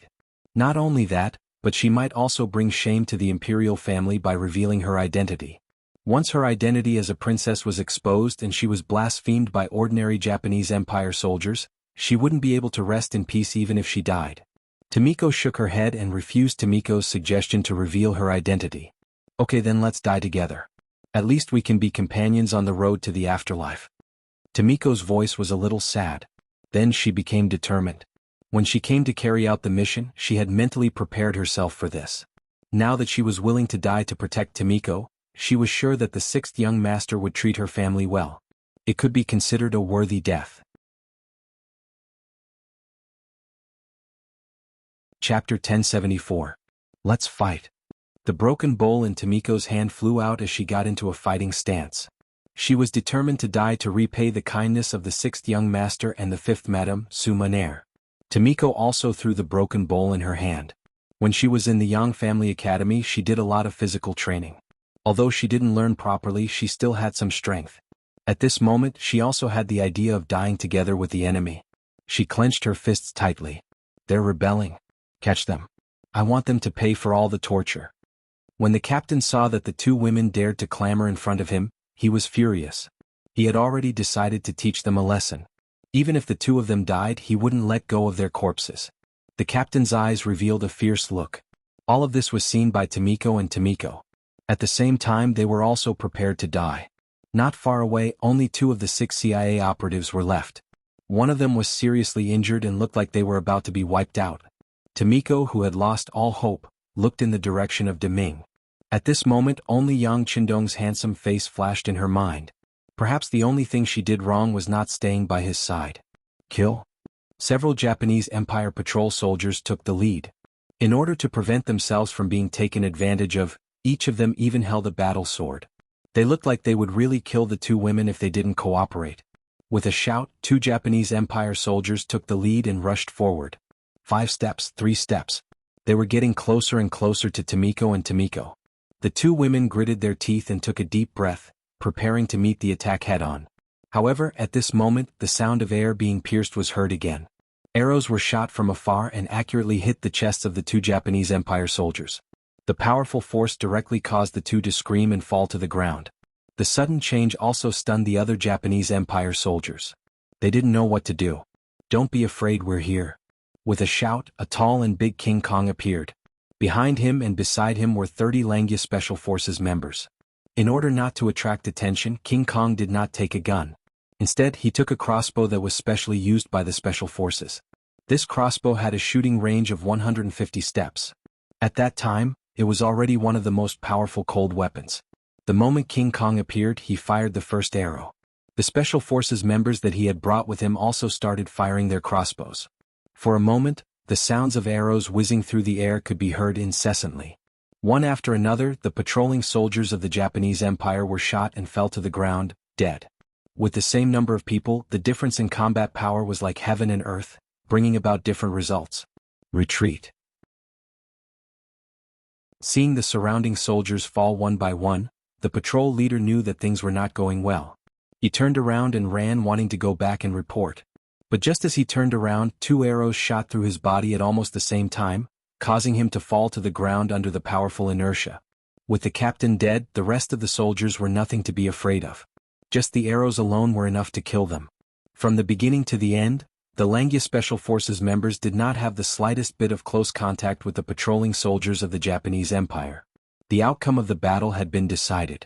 In the blink of an eye, 30 patrolling soldiers were all dead. However, the remaining 2 members of the CIA operation team were safe and sound. This accurate archery shocked Junko. It also scared some of the brave citizens of the Japanese Empire who were watching the battle not far away. "Captain, do you want to kill them all?" Seeing that some of the citizens who were watching the battle had already screamed and fled in all directions, some of the team members were worried that they would go and report to the higher-ups. "No need." King Kong shook his head indifferently. His mission was to rescue Princess Junko and manager Yoshiko. Since his mission was completed, it was natural for him to retreat. As for whether or not someone would chase after him, he was not worried at all. In fact, he even had some desire. He had not used the gun behind him yet. He wanted to see if his body could withstand the hot bullets. "Pack up. Everyone retreat." The streets soon returned to calm. After waiting for about a quarter of an hour, a large number of Japanese army appeared. When the captain of the infantry saw that 30 of his companions had been killed by the arrows, he made the right decision. "Don't chase after them. I'm afraid that they have already run far away." It was not that they did not want to chase after them, but they could not chase after them at all. Otherwise, who knew if they would be able to come back alive? Weren't these 30 people lying on the ground without breathing a good example? Bomo City. It was close to the capital of the Japanese Empire, Ping in Beijing, which could be regarded as the southern gate of the country. In the back garden, the emperor and the empress as well as their son, were walking on the street of Bomo City. Oda Nagamasa was defeated and killed. As the mastermind behind the bombing of the general's office, this time when they returned to the palace of Ping in Beijing, they were afraid that they would be directly put under house arrest. Fortunately, he and his daughter escaped. Once Junko found the king of martial arts of the Daming South, she might be able to put pressure on Ashikaga Yoshimasa to improve her treatment. The emperor of the Japanese Empire actually entrusted all of his future to his daughter. This was a kind of irony for the emperor of the Japanese Empire, who was extremely patriarchal. He had already thought that the future was very bad. Even if it was his daughter, he just thought about it and did not have much hope. But he did not know that the reality was more cruel than he thought. A disaster was imminent. Empress Tengra was very beautiful. Whether the royal family had declined or not, after all, it was the face of the Japanese Empire. As the empress, it was necessary to be beautiful. Tengra was not only beautiful, but also had a kind of intellectual beauty. Sometimes she would show a soft and feminine look. Because of this, her beauty was coveted by many men. It was just that in the palace, there were so many people protecting her that no one had the courage to do anything to her. But now it was different. On the way to the palace, the protection was a little lax. Especially Yuki Kiyomasa, who was in charge of escorting the empress, drank a lot of sake that night. Although the alcohol content of that thing was very low, in the eyes of Wuxia people, it was not considered wine at all. But the most important thing was that Yuki Kiyomasa, who was a little confused, just happened to come to the room where Tengra was being held. Most of the houses in the Japanese Empire were made of paper. If one wanted to see what was inside, one only needed to gently poke at the window, and everything would be clear at a glance. And when he looked, he just happened to see Tengra, who had just taken a bath and was wearing clothes. Although the time was a little late, sometimes the more hazy the feeling, the more it would arouse people's infinite imagination and even lead to crimes. Just as Yuki Kiyomasa's mind was in a confused state, after looking, he didn't know where he got the strength to push the door open and enter. The door opened from the outside and Tengra, who was only half-dressed, turned around in a panic. She saw Yuki Kiyomasa, whose eyes were red and had a lewd smile on his face, striding towards her. "Ah, what are you doing? Someone come quickly." Out of a woman's intuition, Tengra knew what was going to happen next and couldn't help but shout in panic. Unfortunately, this was not the palace and there were maids everywhere. This was only a temporary resting place, and all the maids who had followed her out before had all run away. Otherwise, there wouldn't be no one waiting outside the door when the empress was taking a bath. With her shouting, naturally, no maids or servants came to protect the empress. Unfortunately, Prince Ren, who was only 15 years old, came out to relieve himself and heard it. Although Prince Ren was indeed one of the most tragic emperors in the history of the Japanese Empire, he didn't lose his courage when he was young. After hearing his mother's shout, he hurriedly ran over, and saw Yuki Kiyomasa hugging his mother and biting her. No matter what, he was still a prince, the future emperor, and the one who was being bullied was his own mother. How could Prince Ren let it go? After shouting, he rushed over and wanted to kick Yuki Kiyomasa, who was already somewhat unconscious, away. Since young, Prince Ren didn't train much and didn't do any physical work, so he didn't have much strength. The tearing didn't injure Yuki Kiyomasa, and only tore off a piece of his clothes. Tengira took this opportunity to scratch his face, causing blood to flow out. The alcohol, the stimulation of blood, and the restless feeling in his body caused Yuki Kiyomasa to temporarily lose his mind. Someone actually wanted to disturb him. In a fit of anger, he unsheathed the saber at his waist and abruptly slashed behind him. The poor and unprepared Prince Ren was slashed in the neck, and blood splattered everywhere. With a pair of eyes wide open in disbelief, Prince Ren fell to the ground with a plop. After a few tremors he stopped breathing. His life ended like this, and he didn't have to live the rest of his life like a coward. He didn't know if it was a good or bad thing for him. After killing someone, Yuki Kiyomasa's mind became much clearer. Especially when he saw that the person he killed was the successor of the emperor, Prince Ren. He finally knew how big of a mistake he had made, and his whole body trembled. Her son died in front of her, and as a mother, Tengira went crazy on the spot. She pounced on Yuki Kiyomasa, wanting to avenge her son. She wanted to kill the murderer who destroyed her hope in life. Several scratches appeared on his face. At first, Yuki Kiyomasa tried to avoid them because of her identity, but after a long time he was a little annoyed, and in anger he stabbed forward with his sword. He originally wanted to scare this woman, but he didn't expect that Tengira would rush over when he stabbed her, and then. There was no then. After Prince Ren died, there was another corpse in the room. Ha ha ha ha ha. After a while, Yuki Kiyomasa looked up to the sky and laughed. He didn't expect that he would kill the empress and a prince just because he drank a little too much. Presumably, if this matter was spread out, he would definitely be punished severely. It was even possible that his family would be exterminated. Chapter 1075. Since this was the case, he might as well go all the way and kill them all. At this moment, Kazaki Kumi rushed to the place where the emperor rested. He only wanted to eliminate the root of the problem. Perhaps this was the only way for him to survive. Then, the Queen of Heaven died, Prince Ren died, and the emperor also died. They all died under Kazaki Kumi's blade. Then he called his soldiers to disguise the bodies of the three people. After the traces of a fight were left on the scene, the sky was already bright. Kazaki Kumi carefully thought about his words. After there were no loopholes, he wrote an urgent memorial and sent it to General Ashikaga Yoshimasa, who was commanding the battle on the battlefield. Of course, Kazaki Kumi would not admit that these three people were killed by him. He only said that someone wanted to kidnap them at night, and he led his soldiers to fight a hard battle. In the end, the people who rescued them escaped, but in the chaos, the emperor's family of three was killed.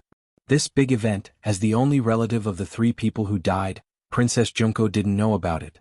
After being rescued by King Kong and other members of the Wolf Fang Special Forces, they rushed all the way to Changmen Prefecture. Along the way they encountered several enemy encirclements, and one of them was a ninja team, but under the protection of King Kong and others, they all passed through safely. Half a month later they finally broke through the layers of obstacles and came to Changmen Prefecture. They came to the front gate of the 5-star Army's barracks. Let's go to see the sixth young master. After Tomiko saw the 5-star Army's flag hanging high in the barracks, the long-time pressure finally completely relaxed at this moment, and then she proposed her idea to Tomiko. Can I wash first? Tomiko didn't immediately agree but said shyly. Tomiko noticed that Tomiko's face was dirty. How could she let the sixth young master see this? She immediately smiled and said, "Of course. I will have to trouble Captain King Kong. Follow me." King Kong nodded solemnly and led the two of them to the barracks. In the main tent, Yang Chendong already knew that Junko had returned safely, but there was no smile on his face. Because of the news that the Japanese Empire's emperor and his family of three had been killed, Yeshen was brought back by Tai Hu, the leader of the Langya Special Forces. When King Kong was sent to Zhongda City to rescue Junko, Tai Hu was also ordered to go to Ping and Beijing to rescue the emperor of the Japanese Empire. Yang Chendong had already made arrangements for the future of the emperor's family, which was to leave the Japanese Empire and go to a place where no one knew their identity to enjoy the rest of their lives. In the end, Yang Qindong still couldn't bear to make the decision to kill them. However, he also wouldn't allow some people to interfere with his matters. The final decision was to get the emperor's family out of here. But the plan couldn't keep up with the changes. When Tai Hu and the others rushed all the way to the Bomo area, they had already received the news that the emperor's family of 3 had been killed. Tai Hu didn't believe it but carried out an investigation. They caught one of the 9 demon soldiers who was responsible for cleaning up the battlefield, and then learned the whole story. Everything that happened was somewhat beyond Yang Qindong's expectation. But overall it was a good thing because it relieved some of Yang Qindong's worries, and gave him the most honorable reason to send troops to the Japanese Empire. But Junko came back. How could he explain all this to her? But Yoshiko came back with her. Yang Qindong finally decided to leave the matter to others. He really didn't want to see Junko's sad face. Send someone to call Yoshiko, I have something to say to her. King Kong's ability was not bad. Even in the wartime military camp, he still found a bathtub and asked someone to boil enough hot water. Junko was able to wash herself from head to toe, and then changed into the new clothes that had been prepared for her. Then Yoshiko came, and as soon as she appeared, her eyes were red. Obviously she had cried. Speaking of which, when she was in the palace of Ping in Beijing, the emperor's family was also good to her, so she had some feelings for them. Junko. Seeing Princess Junko, who had just bathed and revealed her peerless face, Yoshiko's eyes were red again, and tears flowed out uncontrollably. After a while, there was another heart-wrenching cry from the big tent. The sky was dotted with stars, and after a day of fighting, everything returned to calm.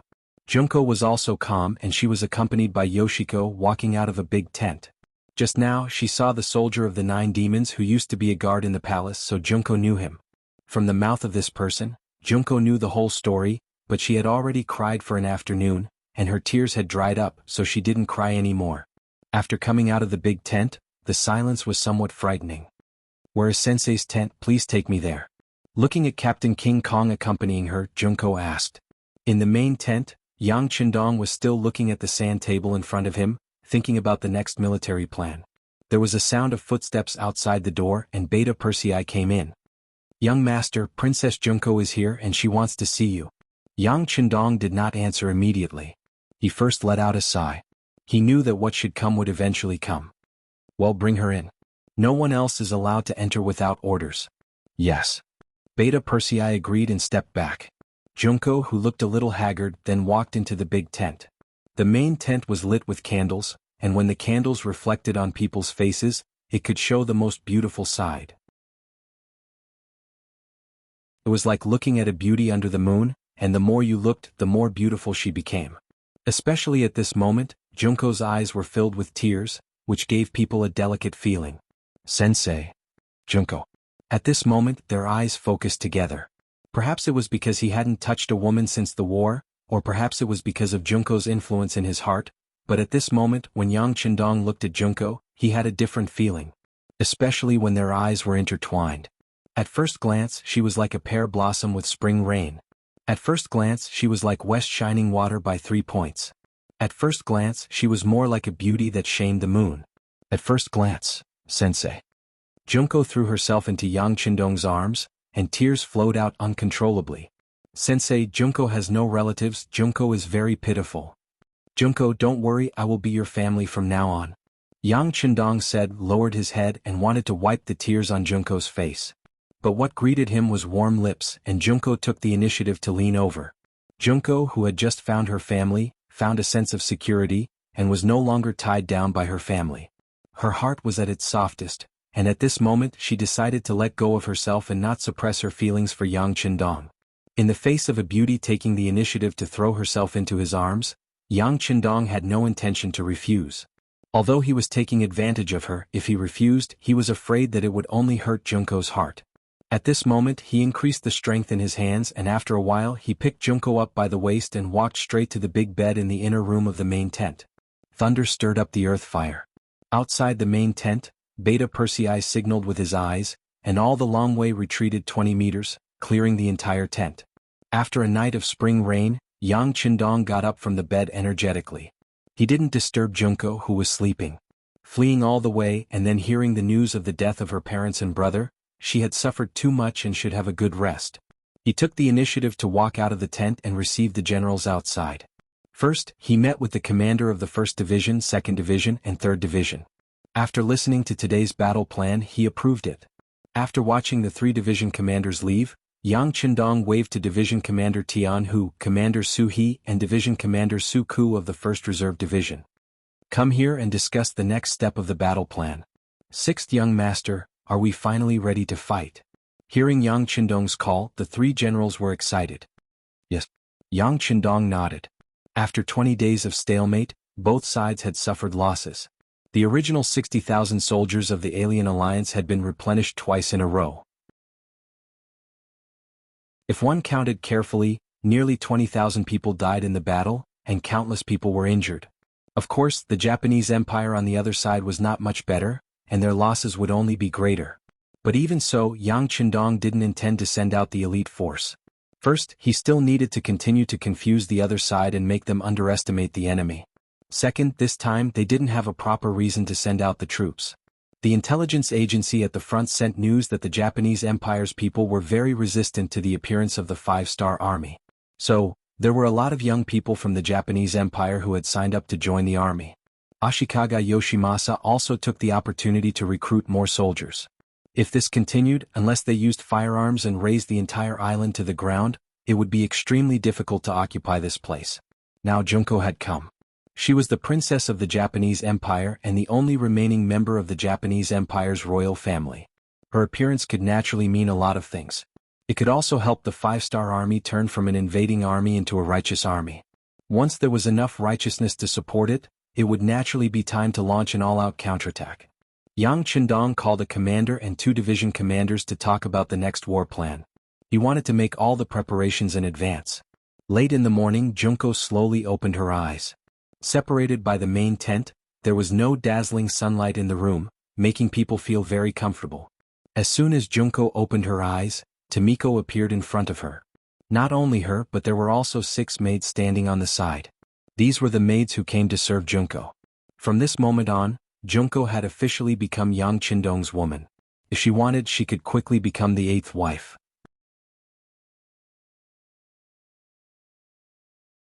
Chapter 1076.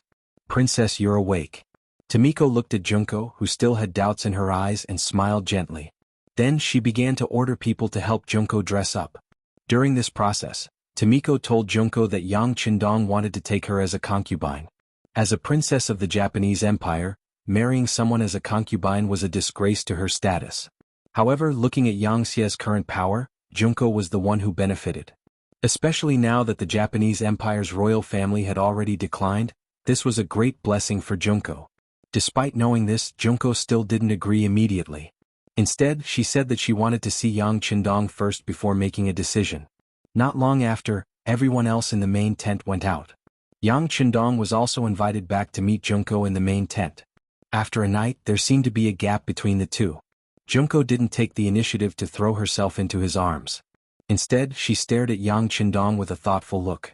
In response, Yang Qindong sat down leisurely. He took a sip of the tea in front of him and let Junko look at him from head to toe. After a long time, Junko finally spoke. Sensei, why did you bring the army to the Japanese Empire this time? To save you. Yang Qindong answered in a very capable manner without the slightest hesitation. Obviously, he already knew what Junko wanted to ask. This answer made Junko feel a little touched. However, thinking of her own doubts, she didn't express anything. Instead, she continued to ask, Sensei, now that my father, mother, and brother are all dead, the internal strife in the Japanese Empire is about to be quelled. If I ask you to withdraw the army now, will you do so? Yes.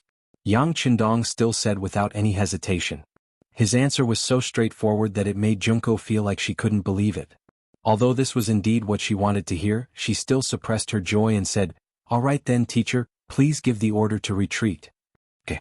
Yang Qindong stood up and strode out of the tent. From the moment he came in to the moment he left, he had only said 4 words, but it had already broken through all the defenses in Junko's heart.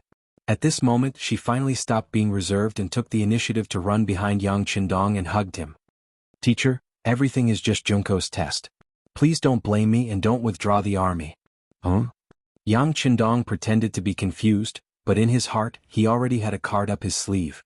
He turned around, looked at Junko and said, "If the 5-star army doesn't retreat with our strength, it won't be long before the Japanese Empire becomes one of Yangtze's subordinate provinces.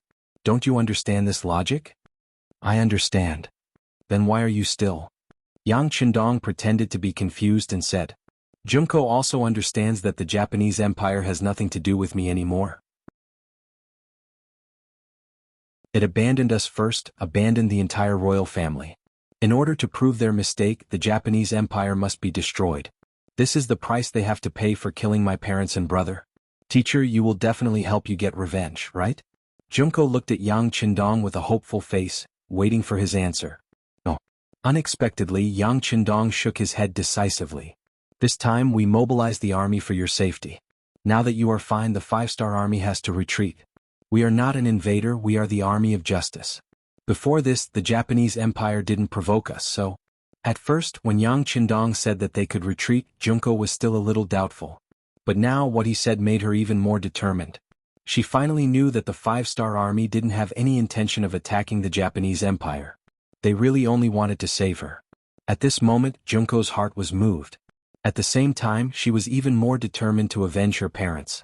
She even wanted to slap all the people in power in the Japanese Empire and let them know the consequences of abandoning the royal family.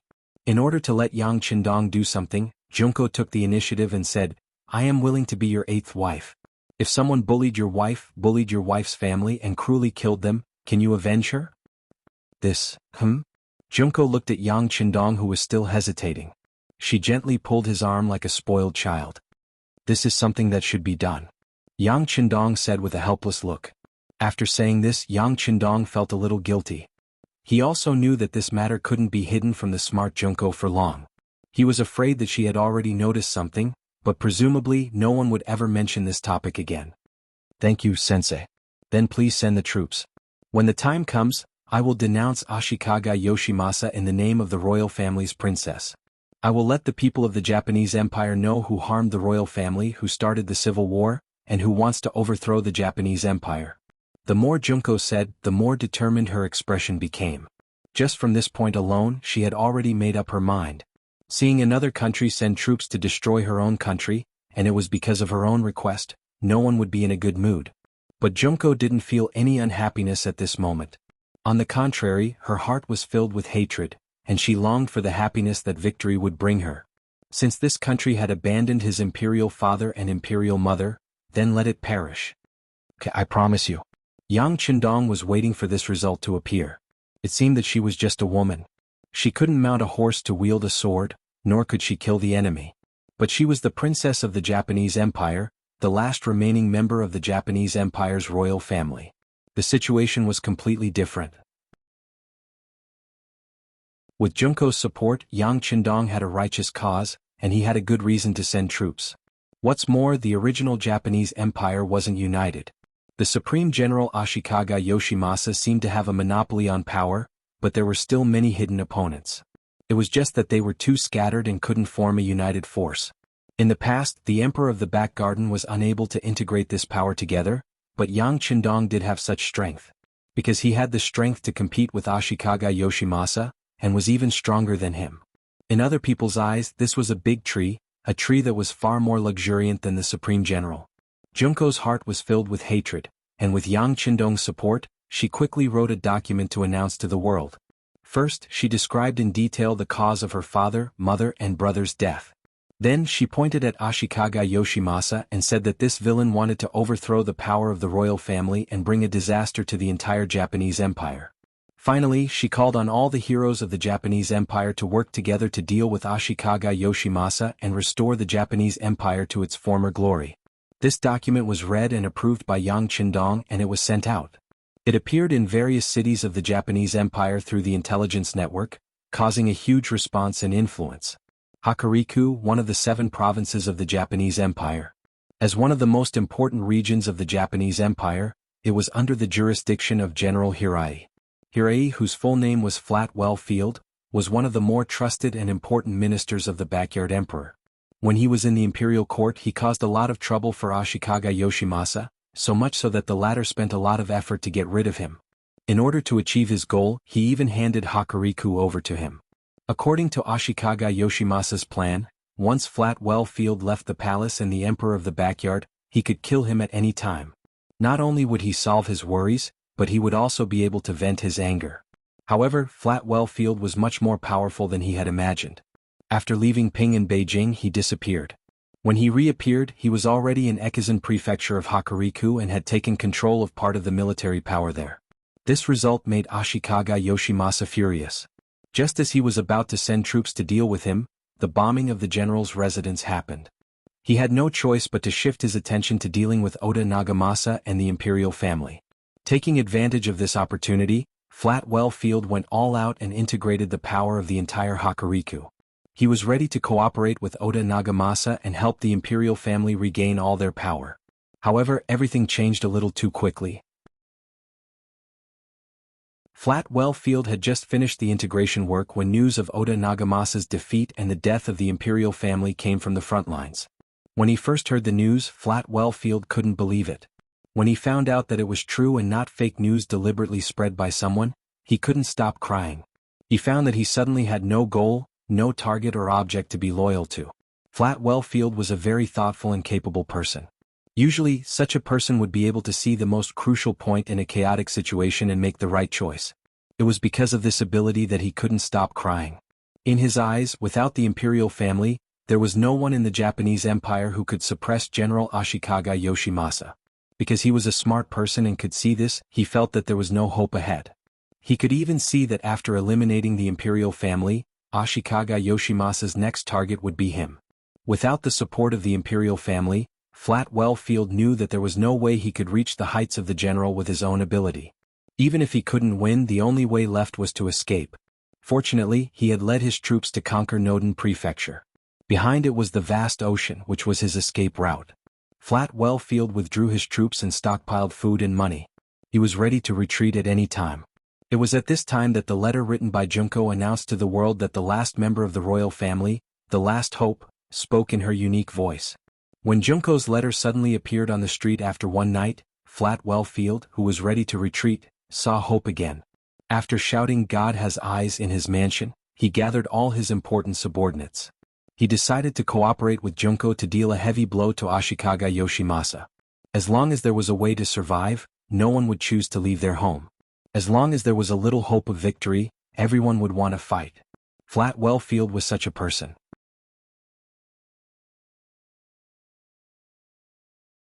Chapter 1077. In the entire Japanese Empire, Flatwell Field wasn't the only one. Some of them were targeted by Ashikaga Yoshimasa and could be retaliated against at any time. Some didn't like the Supreme General and would look for an opportunity to stab him in the back. Some had the same ambition and knew that only by eliminating Ashikaga Yoshimasa would they have a chance to succeed. No matter what kind of thoughts they had, Ashikaga Yoshimasa, who was too powerful, had obviously become the target of many people's hidden attacks. Especially when Princess Junko's document was released, it gave these people a suitable excuse. Soon, the anti-Supreme General's forces began to appear everywhere, and the situation took a major turn. Flatwell Field of Hokuriku was the first to respond. Under the leadership of Princess Junko, he gathered 80,000 troops in Ekizan Prefecture and acted as if they were going to attack Ashikaga Yoshimasa's lair from Ping and Beijing. Everything was afraid of someone taking the lead. Flatwell Field's actions quickly received responses from everywhere. For a time, the Japanese Empire was filled with anti-Supreme General voices. The people of the Japanese Empire were also confused because of all these voices. Originally, the Supreme General's name was very well known in the hearts of the people. In addition, the Emperor of the Backyard, who was threatened, had publicly said more than once that the Japanese Empire was where it was today because of the Supreme General. This caused some people who didn't know the truth to believe in Ashikaga Yoshimasa. This was also the reason why when the five-star army suddenly appeared, Ashikaga Yoshimasa raised his arms and called for enlistment in the name of the Supreme General. That was because everyone believed in him. But now, with the uproar in various places, especially those who were unfavorable to Ashikaga Yoshimasa, most of the people began to wait and see. What? The 100,000 new soldiers that Takedo prepared aren't coming? Ashikaga Yoshimasa angrily looked at General Maori Masanori, who was reporting the situation to him, in the temporary residence of Yasunori district. The Maori regularization, who was not tall and had small eyes, was being reprimanded with his head lowered. He knew that he would be scolded this time, but he still came. Since some things had changed, he had to report it to the general in advance so that he could make countermeasures. Yes, General. It's not just the 100,000 new soldiers from Donghai province who are not coming. The new armies from other regions are also facing some problems. Waka. Ashikaga Yoshimasa cursed angrily and slammed his palm on the desk in front of him. His eyes were burning with anger. Of course, he knew why such a problem had occurred. It was all because of the document Princess Junko had announced to the world. To be honest, he didn't think much of this woman at first. Even when Kiyoshi reported that someone wanted to save the emperor and was killed by him, he wasn't angry. Instead, he was a little happy. For a long time, the royal family had been a huge dark cloud over his head. Although he tried his best to weaken the influence and sense of existence of the other party, it had to be said that more people still recognized the royal family. Many forces that opposed him often used the royal family's name to suppress him. Finally, they were all dead. Although from the information he received, it was very likely that it was done by his subordinate Kiyoshi in private, this matter was not directed by him. Wasn't this the will of the heavens? Did the heavens want the royal family to die? Did the heavens want to give him, the general, a chance to rise? Without the existence of the royal family, Ashikaga Yoshimasa was ready to ascend the throne. As for whether there would be opposition forces, so what? He would fight and win them over. He often used such methods, and the reason why he was able to reach his current position was because of this set of methods that had made a miraculous contribution. He was even more convinced that any schemes, tricks, and the actions of villains were not worth mentioning in front of absolute strength. As for the sudden appearance of the 150,000 five-star army, Ashikaga Yoshimasa didn't pay much attention to them. After fighting for these days, he believed that he had grasped the strength of the other party. They were only a little stronger than the ordinary army of the Japanese Empire, but their number was still small, so there was no need to worry. Originally, the situation was good. As long as he could force the five-star army to retreat, he could withdraw and deal with the forces that opposed him. Finally, he could destroy them one by one and achieve his goal of becoming the emperor. But all of this was completely changed because of the appearance of Junko. Ashikaga Yoshimasa was just a woman. Even if she was reborn in the back garden, he wouldn't have the slightest fear. But the most amazing thing was that Junko's announcement made the five-star army and the forces in the country who opposed him have a common language and can walk together. As a result, he became a rat crossing the street and everyone wanted to beat him up.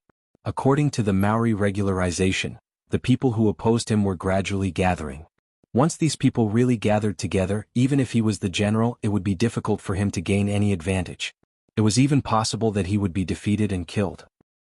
Let Nishi Toshihide negotiate with the great southern martial king. We can give them some benefits. After solving the domestic problem, it won't be too late to deal with them. Ashikaga Yoshimasa was a person who stood at the top for many years, so he quickly made the right decision. Nishi Toshihide was born in an aristocratic family. He was very famous in the Japanese Empire for being eloquent. This person was not only knowledgeable, but also learned martial arts from an early age.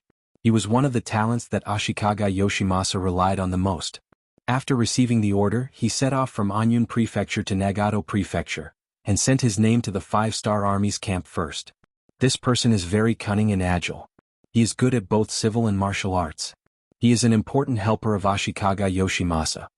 After reading the name, Junko told everything she knew to her husband, Yang Qindong. After returning to China for 2 years, Junko had a more detailed understanding of the situation in the Japanese Empire. With her identity plus the importance that the emperor attached to her, it was not difficult to know some secrets. With this feature, she became one of Yang Qindong's strategists to attack the Japanese Empire. Oh, so powerful? Yang Qindong asked with interest. Yes, King, I suggest that you kill this person. Junko's eyes were firm. Since she was with Yang Qindong, she also changed the way she addressed him. She used to call him teacher, but now she called him king. It represented a kind of maturity and progress. With this relationship, she was confident that she could take the opportunity to kill Nishi Toshihide. It could be considered as collecting a little interest for the death of her father and mother. As the saying goes, the greater the hope, the greater the disappointment. This time, Junko was destined to be disappointed, because Yang Qindong did not listen to her suggestion. Instead, he shook his head and said, "How can I break this rule and let others laugh at me?" Yang Qindong did things based on his heart. Sometimes, in order to achieve his goals, it was inevitable that he would use some underhanded means. For a person like him, the saying of not killing the messenger in a war had nothing to do with him, but he still used this as a reason to say it. This only proved that he didn't want to take Ningxi Duoxio's life yet. Since Junko's letter was announced to the world, the situation in the Japanese Empire had undergone a major change. This change was, of course, what Yang Qindong wanted to see, but it was still too far away from the final victory. What Yang Qindong wanted was not to surrender, but to destroy. What Yang Qindong wanted was not for everyone to surrender to the Japanese Empire's royal family and Princess Junko, but for them to surrender to him, to submit to the five-star army, and to submit to the Han dynasty. In order to achieve this goal, he needed to severely damage the local army of the Japanese Empire. Before the final goal was achieved, he didn't want to see any side win. What he wanted was for Ashikaga Yoshimasa to fight with the other forces, and for both sides to suffer. In order to achieve this goal, a talent like Nishi Toshihide had to display his strength. How could he let him die so easily in front of him? Junko naturally didn't know about Yang Qindong's thoughts. She thought that this was the honest side of her husband, so she immediately expressed her admiration and said, "My king, are you really going to negotiate with them? The war has already reached this point and they killed your parents and brother. How can we negotiate?" Yang Qindong chuckled, then said to Beta Persei behind him, "Go, inform them that after Nishi Toshihide enters our camp, everything will be carried out according to the first plan." Junko didn't know what the first plan was, but soon on the third day, Nishi Toshihide came to the big tent of the five-star army. After seeing Yang Qindong and Junko, the result was quickly announced to the world. Nishi Toshihide came. Compared to the average people of the Japanese Empire, he was 1.75 meters tall, which was not short at that time. His facial features were regular, he had thick eyebrows and big eyes, and he spoke very humbly and warmly, giving people a good first impression. "Please." Yang Qindong smiled and sat opposite Nishi Toshihide with Junko. Tomiko was responsible for serving the brewed tea. Tomiko, who was originally the CIA's supervisor in the Japanese Empire, has now become the person Junko trusts the most. After reporting to the CIA, the fifth Madame Su Maner gave her to Junko and became her personal maid. "Thank you." Ningxi Duoxio spoke in a somewhat awkward but still understandable Chinese. After she finished speaking, she suddenly lowered her head, fully displaying her humble side. "Haha, I didn't expect Nishi Toshihide to also know Chinese. That will eliminate the language barrier. Come, try the tea of my Huaxia. This is a good tea before the Ming dynasty." Yang Qindong had a smile on his face, looking harmless to humans and animals. The meeting between the two sides was carried out in such a peaceful atmosphere. During the meeting, Nishi Toshihide observed Yang Qindong more than once. No matter how he looked at it, he couldn't connect the person who destroyed many countries and forces in the southern barbarian land of the great Ming dynasty with the young man in front of him.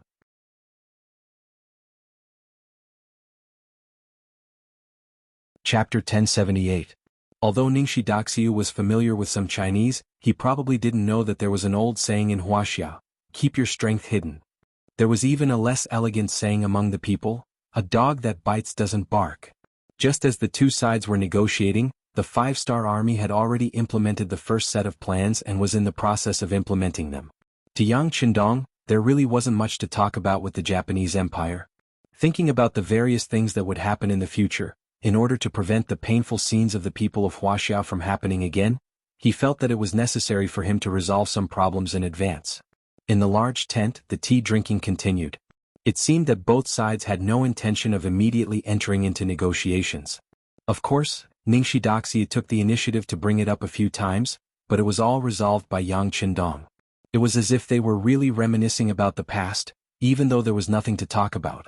Outside the large tent, or rather outside the main tent, the world's 1st Cavalry Division, the Grassland's new army, and the 1st Reserve Division had all set out, charging straight towards the Japanese Empire's army. The competition between the two sides had been going on for a long time. Both sides had suffered casualties and both sides had won and lost. This was the most realistic way to describe it. After a long period of fighting, the Japanese army had already gotten used to the five-star army's fighting style and combat strength. Ningxi Daxiu had already gone to the five-star army's main camp to begin negotiations. Some of the more optimistic people even thought that the war would end soon. How would the Japanese army know that the ones who had fought with them before were just some foreign allied forces that had just entered the battlefield? Their combat strength couldn't be said to be the weakest of the five-star army, but there was still a large gap between them and the strongest. The reason why they had chosen to fight to the death with the Japanese army was to deplete the number of foreign men, and also to train the soldiers. Of course, the most important point was to show the enemy that they were weak. Now, it seemed that their goals had been achieved. Once there was an outstanding seedling in the foreign allied forces, they would quickly be selected by the 1st Reserve Division. This rhythm of selecting elite soldiers and sending inferior soldiers to their deaths caused the 3 foreign allied forces to suffer heavy losses. It also allowed the 1st Reserve Division to expand from the original 20,000 to 30,000 people. These 30,000 people were veterans who had experienced the baptism of war. They were veterans who had climbed out of piles of corpses. Their strength could be imagined. But they weren't the strongest. The 1st Cavalry Division was the trump card of the 5-star army. They were in existence was comparable to the Cold Vanguard army, and even better in this kind of battle. The trump cards trumps army's side. As a daimyo, Tanaka had 50,000 soldiers in his hands. Under the orders of General Ashikaga Yoshimasa, he was responsible for the left wing of the 1st and 2nd lines of defense in Nagato Prefecture. He and another daimyo named Kazumi became the 2 gatekeepers, blocking the advance of the 5-star army. With the support of the general, although the 2 daimyo suffered heavy losses in the battle against the 1st, 2nd, and 3rd divisions, the soldiers were quickly recovered, and the military system was perfected, which made them very satisfied. It wasn't like he would be the one to die. This kind of hard work could still be seen by the Grand General. Once the war was over, he would definitely be rewarded for his contributions. That would be the time when he would be promoted to the position of a general. Thinking that once he became a general, he would be second only to Ashikaga Yoshimasa. No matter what Kazumi thought, Tanaka was really happy. In particular, Nishi Daxiu also went to the 5-star army's camp to negotiate, which was tantamount to the war coming to an end. Seeing that the overall situation was settled, his mood was even better. When people were in a good mood, they would naturally infect others.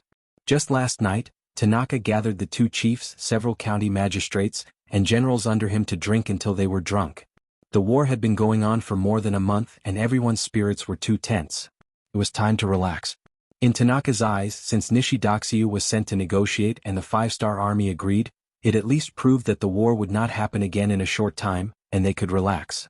This was a conventional way of thinking and there was nothing wrong with it. But if people fully understood Yang Qindong's habits, they would find that this was not a person who played according to common sense at all. Often, the rules that everyone thought were the rules, he simply turned a blind eye to them. Otherwise, he wouldn't have expanded the Yangxia army to such a scale in just a few years. In the early morning, Tanaka and his generals were still sleeping in the big tent, and the tent was full of the smell of alcohol. It could be seen that they really drank a lot last night. In addition, they found some military geisha to adjust the atmosphere, and it was quite successful. Those who could drink half a caddy drank half a caddy, those who could drink half a caddy drank half a caddy, those who could drink half a caddy drank nearly 2 caddies, and they all fell to the ground. In the big tent, the sound of snoring, teeth grinding, and sleep-talking came one after another. Compared to the so-called relaxation of the Japanese army's higher-ups, the soldiers below also became a lot more relaxed because there was no leader to manage them. In the morning, the soldiers didn't get up to exercise, but sat together in groups of 3 or 5 to chat. If the leaders needed to relax, why wouldn't they? Everyone was enjoying this short period of peace during the war. There were even some soldiers who, because they were too tired from the continuous fighting, went back to sleep after waking up in the morning to check that the army was fine.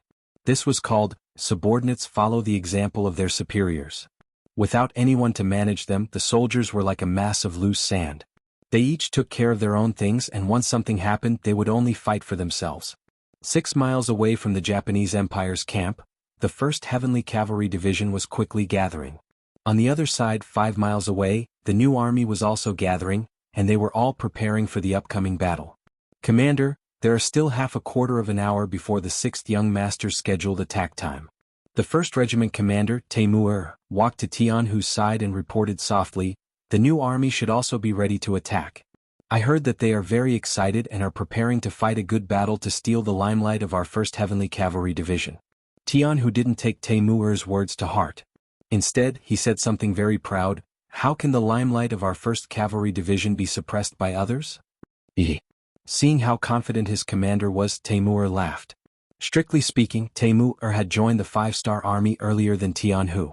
When he was fighting on horseback, Jianghu was still a good student in the Yang family academy. However, he wasn't unhappy that he was able to become a regiment commander under Jianghu's command. It was all because he was convinced. Whether it was horseback riding, control of the battlefield, or commanding an army, Teimu didn't think that he was better than Jianghu. For example, some of the orders given by the higher-ups. Why didn't they attack in the middle of the night or at daybreak?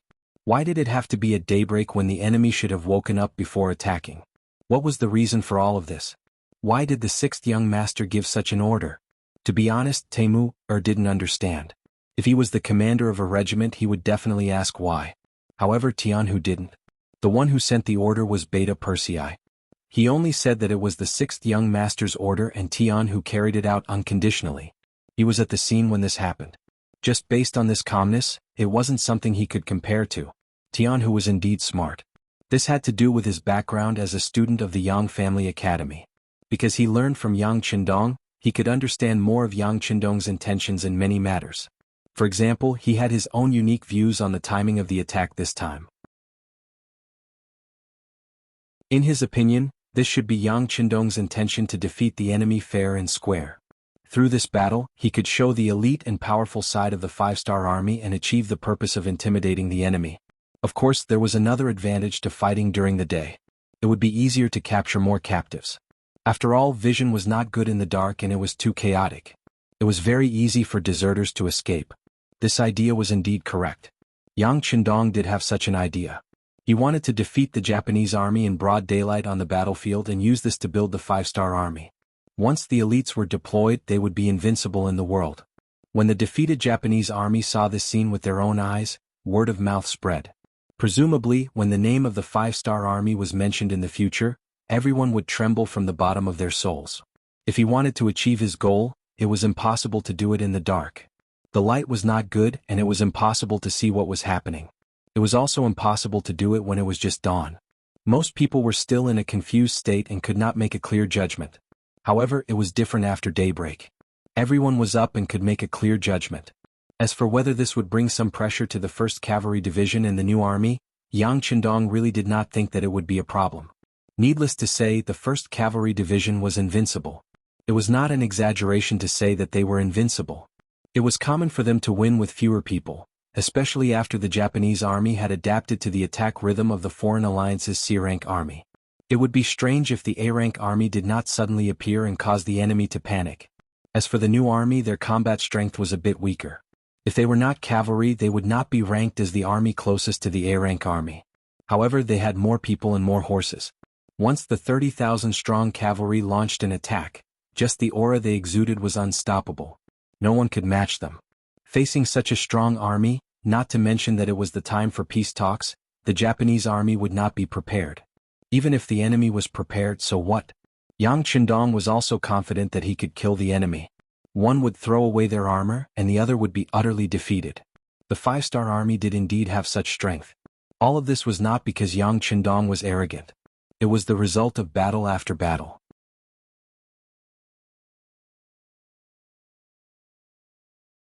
Chapter 1079.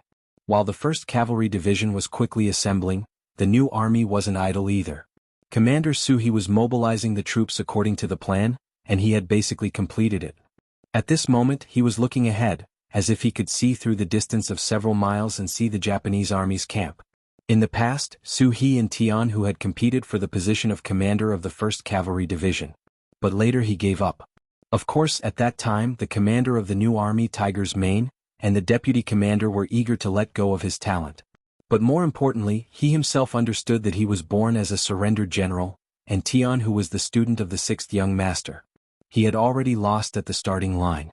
For a sharp blade like the 1st Cavalry Division, even the 6th young master, who had always been fair and just, would not easily hand it over to others. It was even more unlikely that he would hand it over to a fallen general like himself. After thinking things through, Suhi took the initiative to give up, and sure enough, he gained the favor of Yang Qindong, which was why he was now the commander of the new army. But without the current commander of the 1st Cavalry Division, Suhi had always believed that it wasn't because he was inferior, but because of his background and environment. In order to prove himself, he had thought more than once about competing with Tianhu. He wanted to use reality to tell everyone that he was not inferior to Jianghu, and was even stronger than him. Today was an opportunity. The new army and the 1st Cavalry Division were attacking the 2 wings of the Japanese army. Although in terms of combat power, the 1st Cavalry Division was indeed much stronger than the new army, and even the first established new army was no match for it. But with the advantage of numbers, he might still have a chance. Commander Ku, inform everyone to be in their best condition. We want the enemy to unconsciously feel weak and afraid when they hear the name of the new army. He called Kulu, the commander of the 1st Cavalry Division, and ordered, "Yes, please rest assured. These days, everyone has been holding back their energy." Kulu said solemnly. In addition to being the vanguard in the first battle and capturing Tsushima Island, the new army rarely made any big moves, especially when facing the Japanese army in Changmen Prefecture. They had been watching the performance of the 3 foreign armies, and the brothers had been holding back. This was such a good opportunity to make a contribution, but they had no chance to participate. If the 1st Cavalry Division and the 1st Reserve Division weren't watching the show like them, some people would have expressed their dissatisfaction. Now that the opportunity had finally appeared, Kulu was of course very excited. It was said that a soldier who didn't want to be a general wasn't a good soldier, and the position of a division commander wasn't the end of Kulu's pursuit. He wanted to lead an army alone one day, or even more people to kill in all directions. Whether it was the 1st Cavalry Division or the new army, they were all ready to attack with all their strength. On the contrary, the 1st Reserve Division, who was in the middle of the attack, wasn't so excited. There was only one reason: they were infantry and their speed couldn't catch up with the cavalry. The commander of the 1st Reserve Division, Tsukuda, had also fought his way up through the flames of war. He was a fierce general with both courage and wisdom. Yang Qindong had taken a liking to him and promoted him to the position of commander of the 1st Reserve Division, becoming another dazzling new star in the military. Tsukuda was naturally very excited about Yang Qindong's favor. When he learned that he could come to the battlefield of the Japanese Empire, he wanted to perform well and make a great contribution to prove that the 6th young master didn't misjudge him. But today Tsukuda wasn't in a good mood. He actually had to go out with the 1st Cavalry Division and the new army to kill the enemy. Without the help of war horses, how could 2 legs outrun 4 legs? Pass down the order, don't rush too fast, tell everyone to save their strength. Tsukuda calmed down and said with a slightly disappointed tone, "Commander, why? Is it because there are cavalry troops on both sides of us?" The commander of the 1st Cavalry Division, Kang Biao, was puzzled. He was also a general who fought on the battlefield and could be said to have killed countless people. People like him often had a very obvious characteristic, and that was that he didn't know what death was. Seeing that Kang Biao was asking him why, Tsukuda said in a bad mood, "Yes, it's because they are cavalry and we can't keep up with them. Okay, you go and pass down the order, tell the brothers that this time, we will focus on capturing captives." Tsukuda, who had a strategy, had already decided on a position for himself. Since his speed wasn't as fast as his allies, then he might as well capture captives. This was also a great merit. In this way the left, middle and right sides were all ready to attack. When the hands on the watches on the 3 commanders' wrists pointed at the time of attack, the 5-star army moved madly, and the earth shook and the attack began. The cavalry troops on the left and right sides were the first to rush out. Looking from afar, they looked like a torrent that was rapidly approaching from afar. From afar, they covered the sky and covered the sun, bringing up billowing smoke and dust behind them. When looked at from afar, they were like arrows that had left the bow as they dashed over, and they carried an indomitable spirit and courage. From afar, their murderous aura filled the sky, giving people a feeling that they couldn't resist. The movement of the cavalry troops quickly attracted the attention of the opposite Japanese army.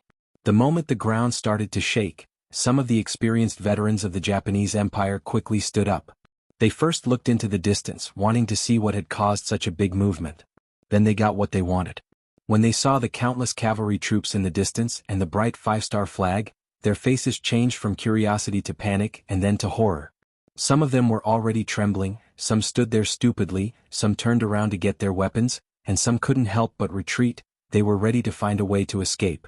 In order to let the Japanese army have their own self-confidence, the higher-ups of the army suppressed the news that there was a large number of cavalry troops in the 5-star army.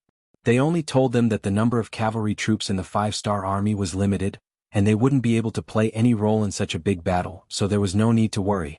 Originally, they didn't want to cause too much pressure on their own soldiers, but when the cavalry troops appeared, there was a huge contrast between what they understood and what they saw in reality. When they saw that the cavalry troops of the five-star army were not a small group, but endless, the Japanese army was already in chaos. "Hold on, archers, prepare to shoot, the rest of you prepare to stop the horses." The daimyo on the left side, Kazumi Kamikaze, was somewhat calm. Seeing the cavalry of the five-star army getting closer and closer, he hurriedly gave the order. Although he didn't know what effect this would have, he couldn't take the lead to escape, right? As long as we can stop the cavalry's speed, we can wear them down. As if to encourage himself, and as if to give confidence to the soldiers below, Kazumi Kamikaze shouted loudly and issued the order. If Kazumi Kamikaze was a qualified commander, then Tanaka, who was guarding the right side, was too unprofessional. At this moment he was still sleeping in the big tent, so when the soldiers below came to call him, he still didn't open his eyes. "Get some cold water, go." It was Tanaka's confidant, and he was also one of his subordinates, so he had no choice but to order the soldiers. A bucket of cold water was quickly brought, then poured on Tanaka's body. Tanaka was stimulated by the cold water and finally woke up. When he saw that all of this was caused by his own soldiers, he was so angry that he raised his hand and slapped the elder, then he shouted angrily, "Baka! Master!" After the elder slapped him, he lowered his head, but soon he raised his head again and said, "The five-star army has launched an attack and they are using countless cavalry troops, let's run." "What?" Originally he wanted to fiercely reprimand these daring soldiers, but when he heard the elder's words, he swallowed the words he wanted to say. He wanted to ask what was going on and whether he had heard wrongly, but then he felt the ground tremble, and then he rushed out of the big tent without caring about anything else. Then he saw the figures of the five-star army cavalry in front of him. Using this short period of time, the 1st Cavalry Division that was attacking them was already in front of them, and Timur's troops charging at the front were even fighting with some of the Japanese army's vanguards. Without a unified command, even the arrows that were shot were scattered, and Tian, who led the cavalry of the 1st Cavalry Division to the front of the Japanese Empire's military camp without any obstacles, and began their crazy killing journey. As everyone knew, the strongest cavalry in the world was the Mongolian elite cavalry, and their most glorious period was under the leadership of Genghis Khan, when they conquered the world. Compared to the Mongol elite cavalry of that period, the world's #1 cavalry division was not any weaker. Especially since they had the 7-star steel crossbows and high-quality cavalry swords that Yang Qindong personally gave out. Their equipment was even better than the Mongol elite cavalry of that period. Yang Qindong was never stingy with what he could give, and the strength of the 1st Cavalry Division was also constantly charging forward, and if it was a battle of cold weapons, there was no one in the world who could be their opponent. Such an excellent cavalry unit, and they came prepared, their morale was high and they were full of confidence. On the other hand, the Japanese army was not prepared at all, and the result was already decided when they charged forward. Now, it was just a matter of how long the defending side could defend and how big the losses were. Tanaka pushed open the curtain of the big tent, and what he saw was the 1st Cavalry Division charging forward, and no one could stop them. He even clearly saw the Japanese army in charge of the security of the perimeter being beheaded by cavalry swords.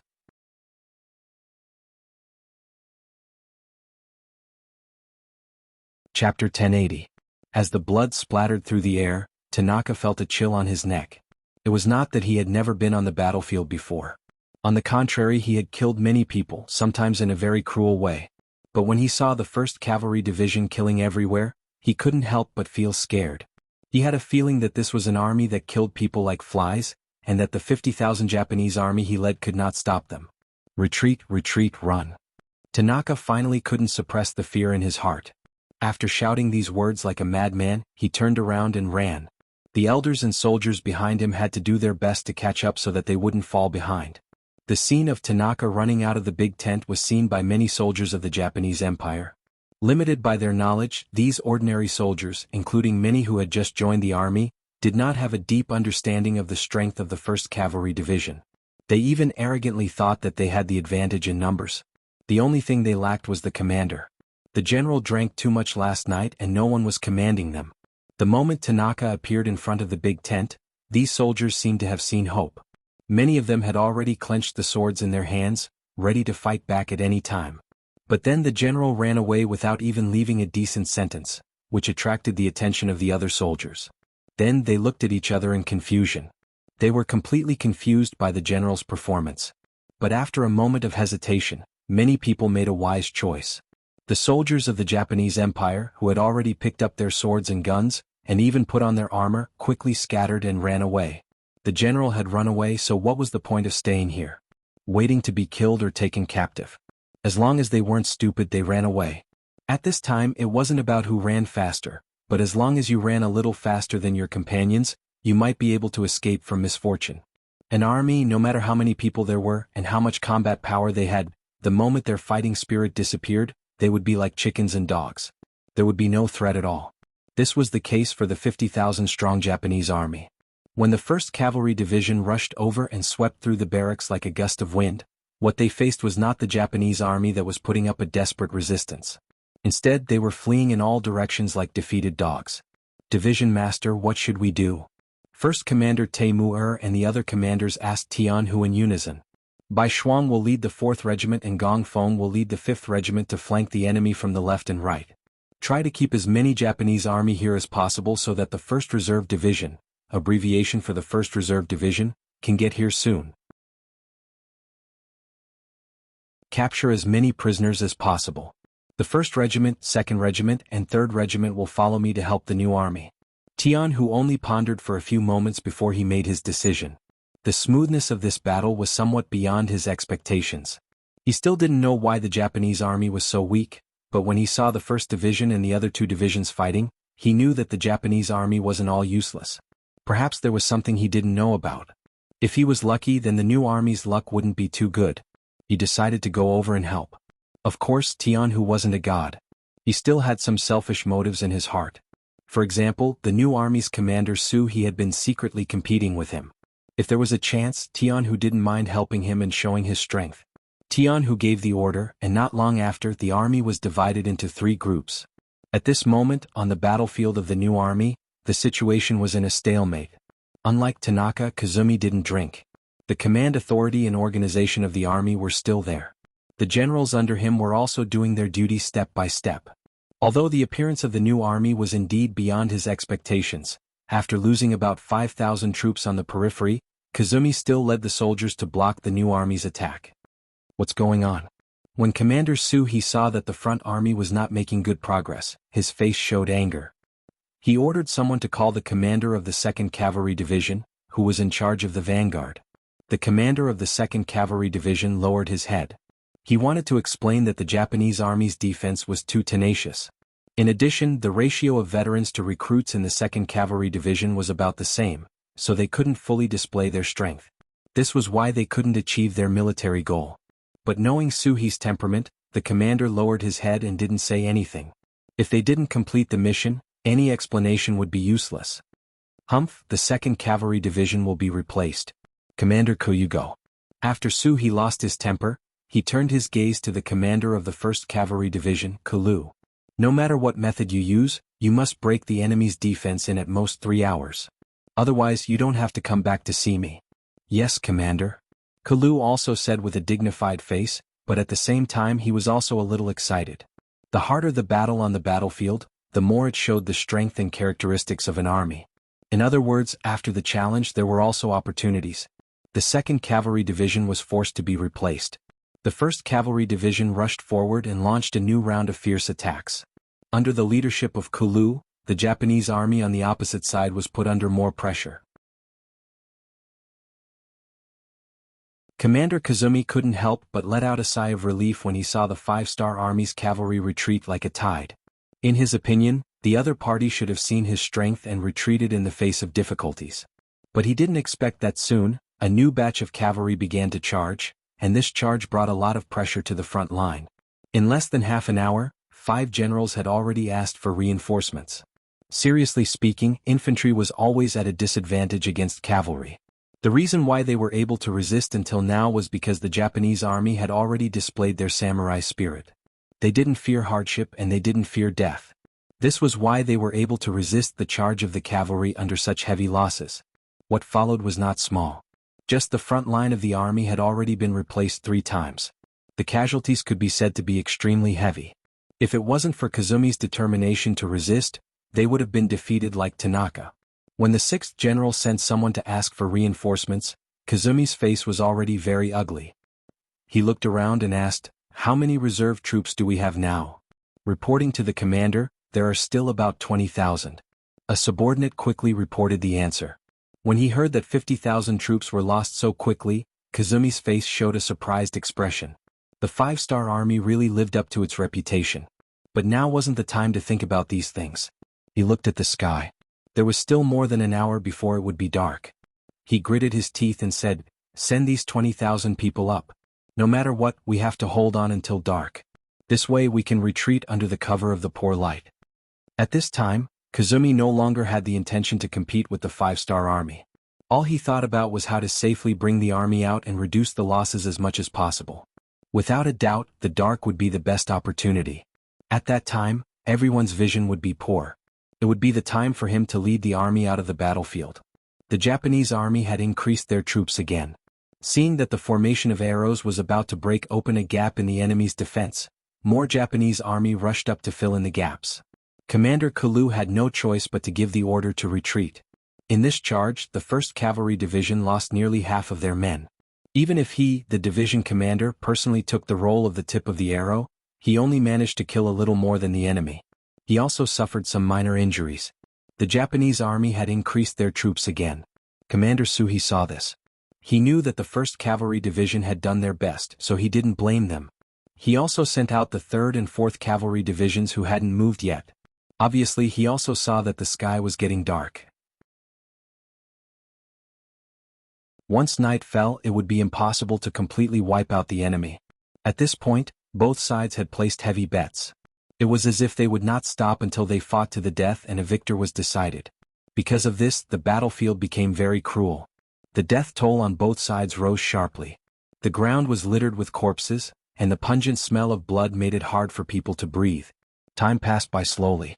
After the Japanese Empire had sent out all 50,000 troops, the effect was very obvious.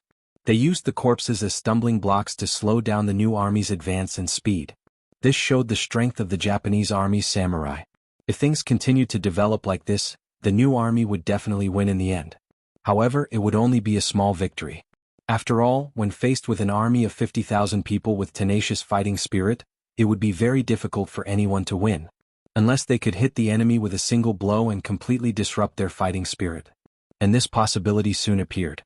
When the 1st Cavalry Division finally arrived at the side of the battlefield, Commander Tianhu gave a command. When 6,000 elite cavalrymen rushed over with their swords, the balance of the battlefield was broken. The sudden appearance of the 1st Cavalry Division was like a sudden appearance. Their appearance was not only beyond the expectations of the Wanatian army, but also beyond the expectations of the new Third Army. Why are they here? Could it be that they have already taken care of the enemies on the other side?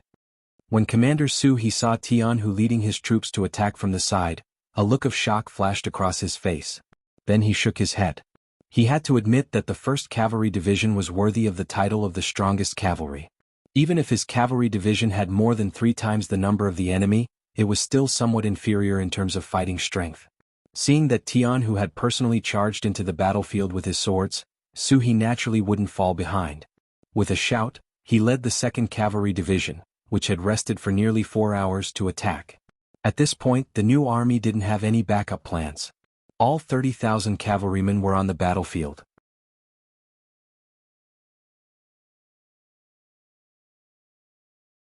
Chapter 1081. After the new army joined up with the 1st Cavalry Division, they already had more than 40,000 soldiers, and there wasn't much of a gap between them and the 50,000 Japanese army. In addition to the cavalry's suppression of the infantry as well as the heavy casualties of the Japanese army, this attack was completely one-sided. Very quickly, the tip of the arrow's formation pierced through the enemy's defense, and the two sides finally engaged in a chaotic battle, beginning to crush each other. They only relied on their advantage in numbers to form a human shield, blocking the cavalry's charge. But when the two sides had equal military strength, especially with the sudden attack of the 1st Cavalry Division, it was tantamount to completely breaking the previous balance.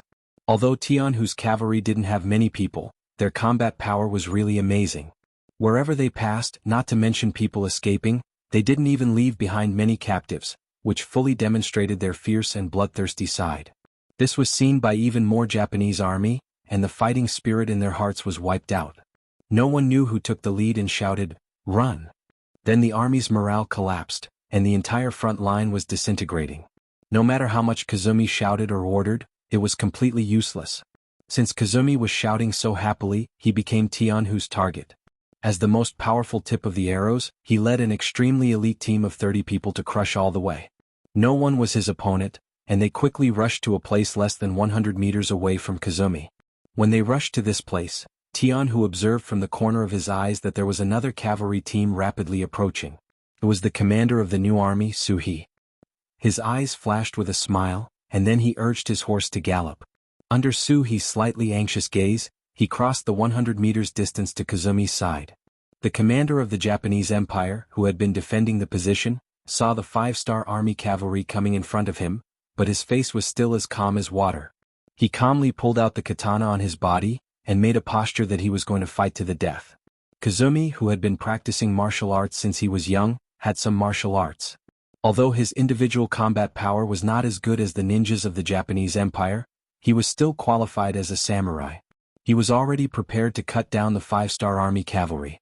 He wanted to let the 5-star army know that as a commander of the Japanese army, he wasn't worse than anyone else, and he wouldn't allow anyone to have any ideas about him. Dang!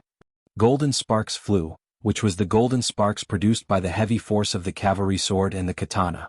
Under the heavy force of the katana, Kazumi couldn't help but take a few steps back. He didn't expect the strength of the 5-star army cavalry to be so great. His arm was already sore from just one strike. But what he didn't expect was that when Kazumi was still thinking of using the force of his retreat to prepare for the second strike, another cavalry sword appeared in front of him. Then he felt a pain in his neck and there was a sweet taste in his throat. His vision began to blur and his perception began to decline. He struggled with all his strength, and with the last of his strength, he looked down and saw that his chest had already been dyed red with blood. The blood wasn't anyone else's, it was his own. It was the second katana that Tianhu suddenly pulled out and performed a miraculous feat he didn't expect it at all, and with a single strike he ended his life. Kazumi was dead. Although Tianhu was forced to use the second katana, because the process was too fast, it gave people the feeling that their commander had died tragically on the horse. Seeing this scene, the soldiers of the Japanese Empire, who originally wanted to hold on, turned pale. Without a commander, there was no unified command. Without a commander, it was like a group of dragons without a leader, and their fighting spirit was rapidly fading. Defeat was imminent, and there was no way to reverse the situation.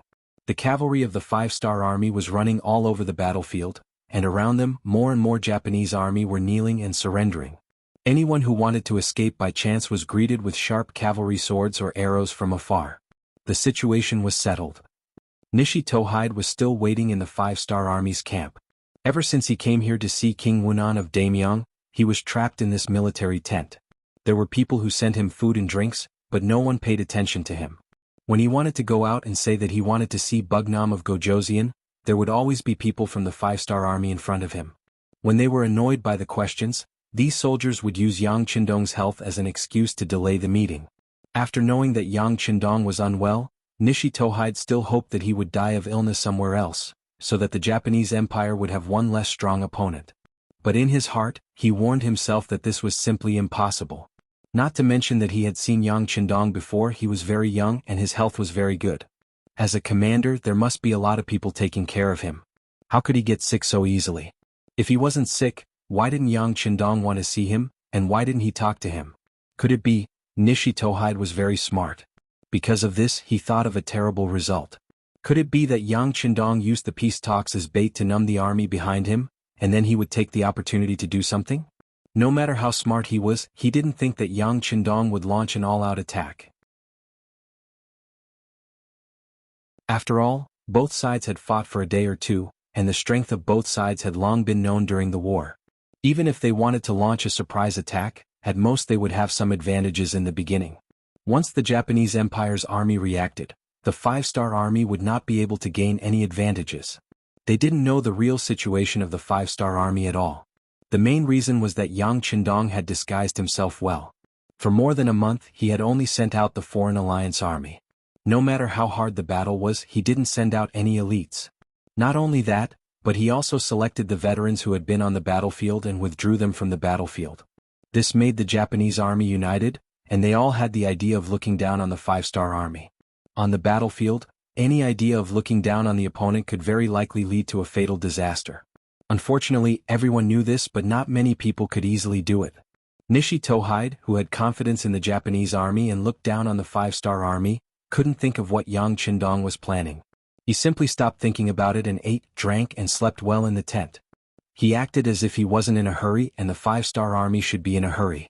4 days later, when Nishi Tohide was still sleeping comfortably in the tent, a few soldiers from the five-star army came and said that the sixth young master wanted to see him. At this time, Nishi Tohide's face showed a trace of pride. What, he couldn't play psychological warfare anymore, and wanted to prepare for peace talks. He was ready to fight for more benefits for the Supreme General Ashikaga Yoshimasa. That's right. Ning Shiduoshio regarded the house arrest as Yang Qindong's probing. In his view, it was obvious that he had won. For this reason, when he walked all the way to the main tent, Nishi Tohide's face still had a confident and proud smile. He even imagined the moment when Yang Qindong would admit defeat. But all of this changed when he came outside the main tent and saw Kazumi's head placed outside the tent. He no longer had that smug look on his face. Instead, he broke out in a cold sweat. Ning Shiduoshio was already inexplicably shocked. He really couldn't figure out why General Kazumi's head would appear here. Wasn't he defending the front line of Changmen Prefecture with 50,000 Japanese troops? On his side, there was another 50,000 Japanese army led by Wadamura. With these 100,000 people forming a strong line of defense, how could they die here? His face was full of confusion, but his whole body was already covered in cold sweat.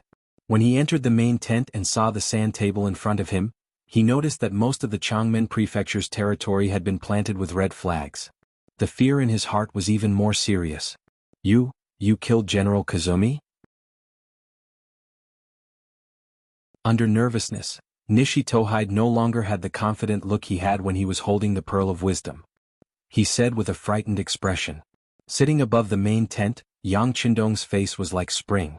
Facing Nishi Tohide's question, he didn't immediately answer. Instead, he looked at the petite Junko and smiled. Junko seemed to have received some kind of hint. First, she smiled at Yang Qindong, then looked at Nishi Tohide, who entered the tent, and said, "Yes, he is dead. He dared to disobey the emperor's order and helped Ashikaga Yoshimasa. This is what they deserve." As the former princess of the Japanese Empire, Junko hated Ashikaga Yoshimasa, including those who followed the general. In her heart, she hoped that these people would be buried with her father. Kazumi's death was just the beginning. Junko said this with anger, which made Nishi Tohide's face become even uglier. He saw Junko's anger and knew that this was the result of her emotions. Whether it was out of self-esteem or because of his long-standing patriarchal mentality, he decided not to argue with Junko even though she was a princess. Instead, he looked at Yang Qindong and asked, "Bugnam of Gojoseon, aren't we negotiating? Did you just kill our people like this? This is not good." Nishi Tohide originally wanted to reprimand Yang Qindong verbally, but considering that he was in the enemy's tent, if his words were too harsh and angered Yang Qindong, he was afraid that the next result would be the same as Kazumi's. Being wronged and unable to speak out, this was the so-called diplomacy of a weak country. Junko didn't care about Ning Shiduoshio's feelings. From the moment she tried to kill her mother and killed her father and brother, she was already at odds with these military clans of the Neon country. Now that she was Yang Qindong's wife, both in her heart and in her body, her mentality had changed. Everything was for Yang Qindong's benefit. As for these former compatriots, she didn't care whether they lived or died. Junko didn't care, but Yang Qindong couldn't. He was very clear that although this battle was won, the military strength of the Japanese Empire was still there. The combined strength of the army and navy was still several times his own. If he continued to choose to fight with force, even if there was a day when he could defeat the enemy, he was afraid that he would have to pay a heavy price.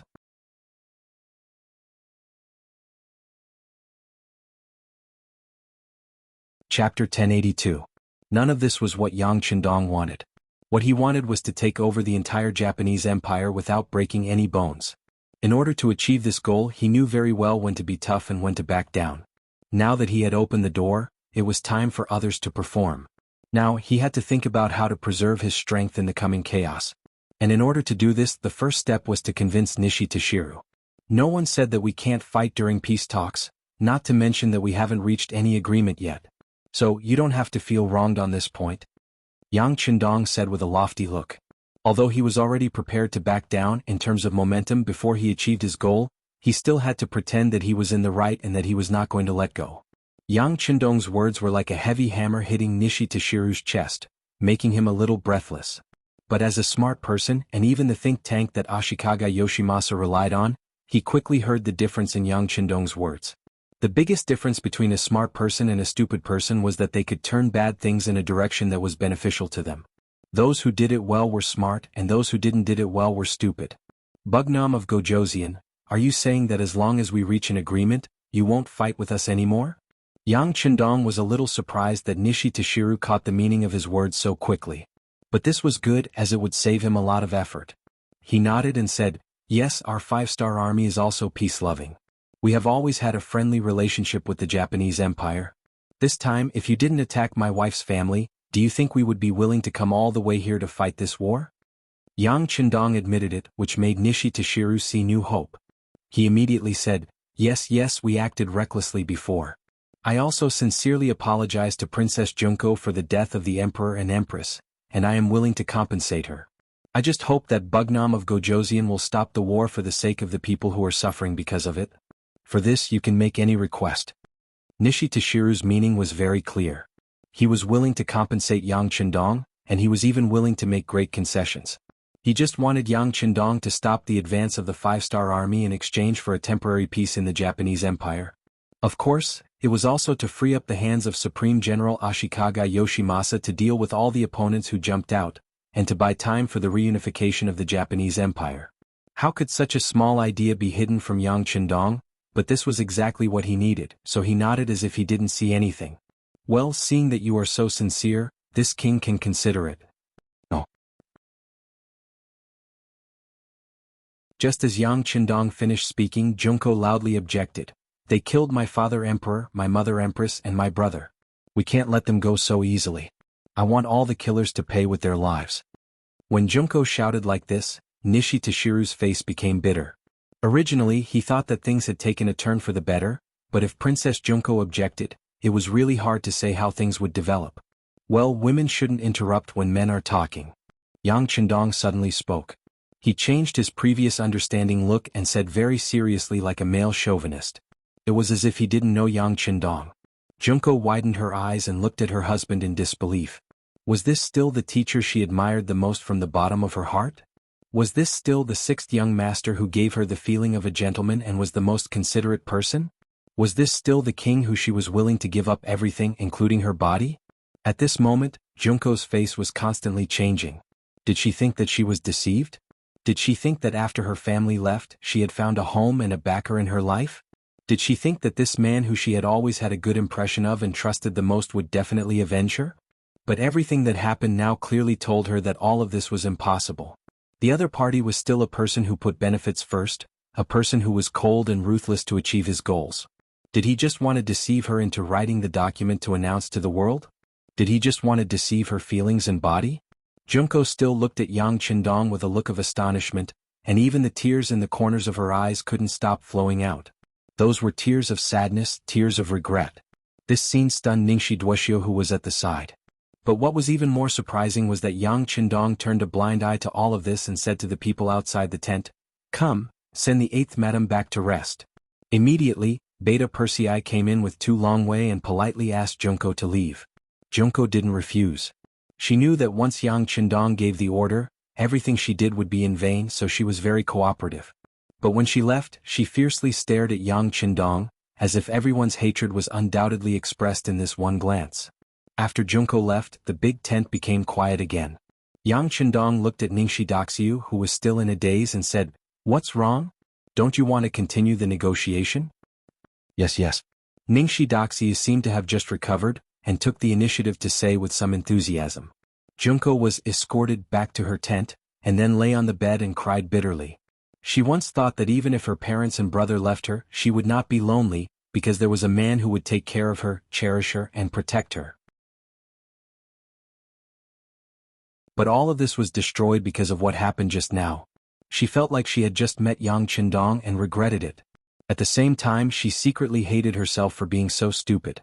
She didn't even know that she had become a chess piece in his hands. She cried bitterly, and even when the maid Miko and the guard Xiaolin appeared, they were driven out by her. Now she just wanted to cry alone.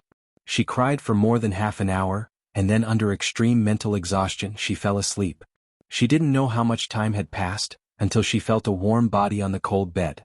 She habitually leaned over, looking for the chest that she thought was the most solid in her heart. But when she just leaned against the warm chest, Junko suddenly thought of something and suddenly opened her eyes. When she saw that it was indeed her husband Yang Qindong lying beside her, she didn't know where she got the strength and courage, but she struggled to get up, and broke free from the restraint of Yang Qindong's right arm. "Lie down." Feeling that Junko was really resisting, Yang Qindong suddenly said, and at the same time increased the strength of his arm and pressed Junko to his side again. Junko gasped for breath, feeling that Yang Qindong was angry, but she wasn't afraid, because she could no longer see the hope of life, and she had already decided to die. Since that was the case, what was there to be afraid of? At most she would die. "Let go of me? You liar." While struggling with all his might, he continued to shout. It was clear that he was not going to give in no matter what. "How did I lie to you?" A gentle voice suddenly sounded in her ear. Then Yang Qindong's arms exerted a little force, and completely controlled Junko, making her unable to move. His voice sounded again. "I remember that in class sometimes we shouldn't believe our eyes and ears, because what they represent may not be the most true side. Do you still remember?" Junko was stunned by this sentence. What kind of situation was this? Why was he still thinking of teaching her? Did he really think that she was a fool? A naive girl who was deceived but still obedient. She wanted to continue resisting, but then Yang Qindong's voice sounded in her ear again. "Give me half a quarter of an hour to explain. If you still want me to leave after hearing what I have to say, I will agree. How about it?" The magnetic voice sounded, and it was particularly pleasant to hear. For some reason, Junko became quiet. Maybe she didn't believe that Yang Qindong would deceive her, and she always wanted an explanation. Junko became obedient, and Yang Qindong's voice sounded in her ear. In just a moment, Junko's face began to change. First it was surprise, then it was surprise, and finally it became surprise. After Yang Qindong finished, Junko hurriedly said, "You mean, everything before was just an act, just to make Ningshi Daxiu and Ashikaga Yoshimasa behind her lower their guard?" "Yes." Yang Qindong nodded. Just now he was explaining this matter to Junko. He was making Ningshi Daxiu lower her guard, because he knew that she was very smart, and it was not easy to make her fall into his trap, so he came up with such a trick. Sure enough, Junko cooperated very well. Because the act was enough, the following negotiation was very smooth. At this moment, Ningshi Daxiu had reached a consensus with Yang Qindong and left the five-star army's camp. Junko, who finally knew everything, had forgiven Yang Qindong in her heart, but on the surface she still pretended to be angry and said, "If that's the case, why didn't you tell me in advance so that I could be prepared? If you told me in advance, would you still be able to perform so perfectly? Would you still be able to deceive Ningshi Daxiu?" Yang Qindong asked. This time Junko didn't speak. Indeed, if she knew everything in advance, she wouldn't be able to perform so well. If she couldn't even deceive herself, how could she deceive others? Wouldn't that delay Yang Qindong's plan?